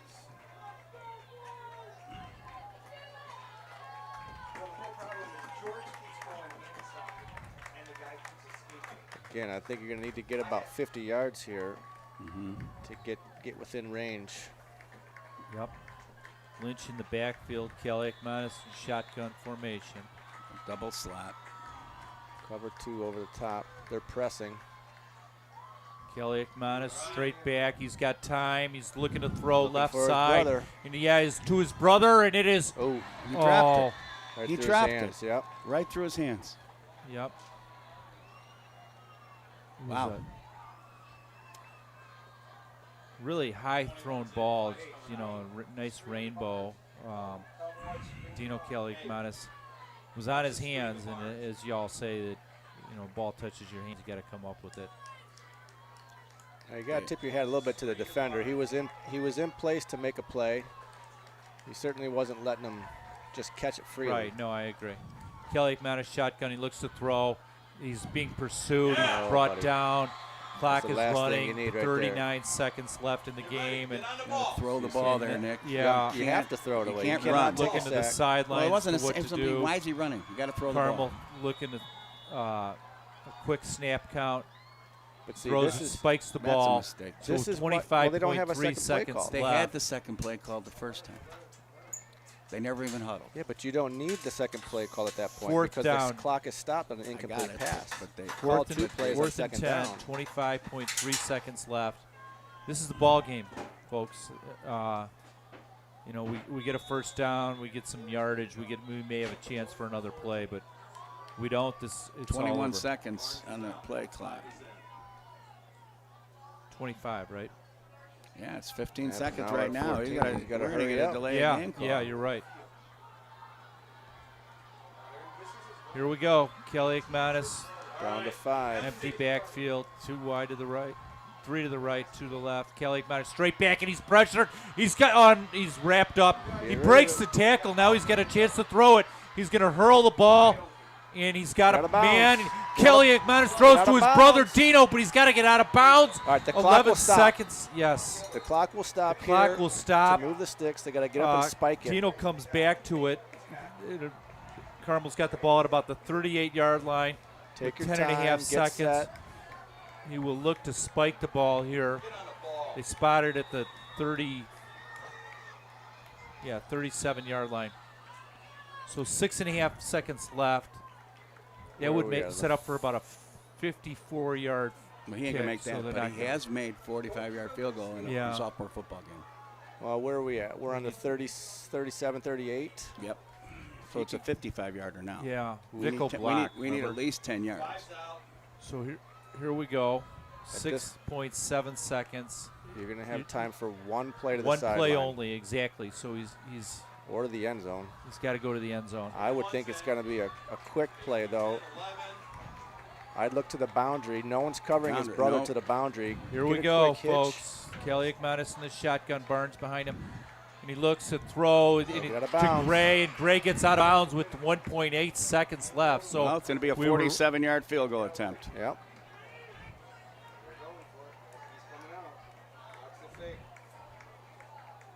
So it looks like the kicking team is coming on. 1.8 seconds left. We're looking at a 47-yard field goal to win it. Well, it's going to line up at the 47. Well, they gave it a shot. Look at this. We don't have our guys out there. Come on. Come on. I can't believe this.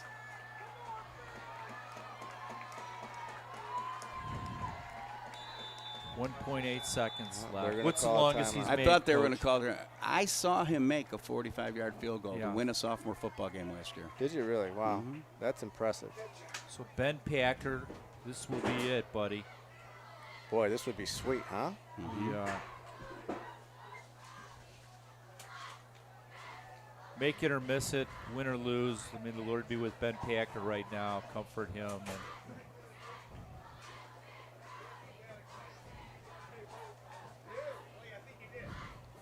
I think he's on his knees. I think he's saying a quick prayer right now. I'd like to see that.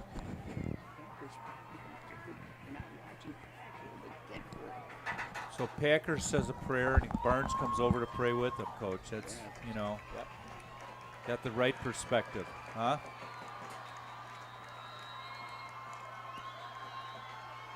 This is exciting. Pretty exciting, huh? Here we go. Sure is. Okay, 1.8 seconds, 16-15. This kick to win it. Ben Packer.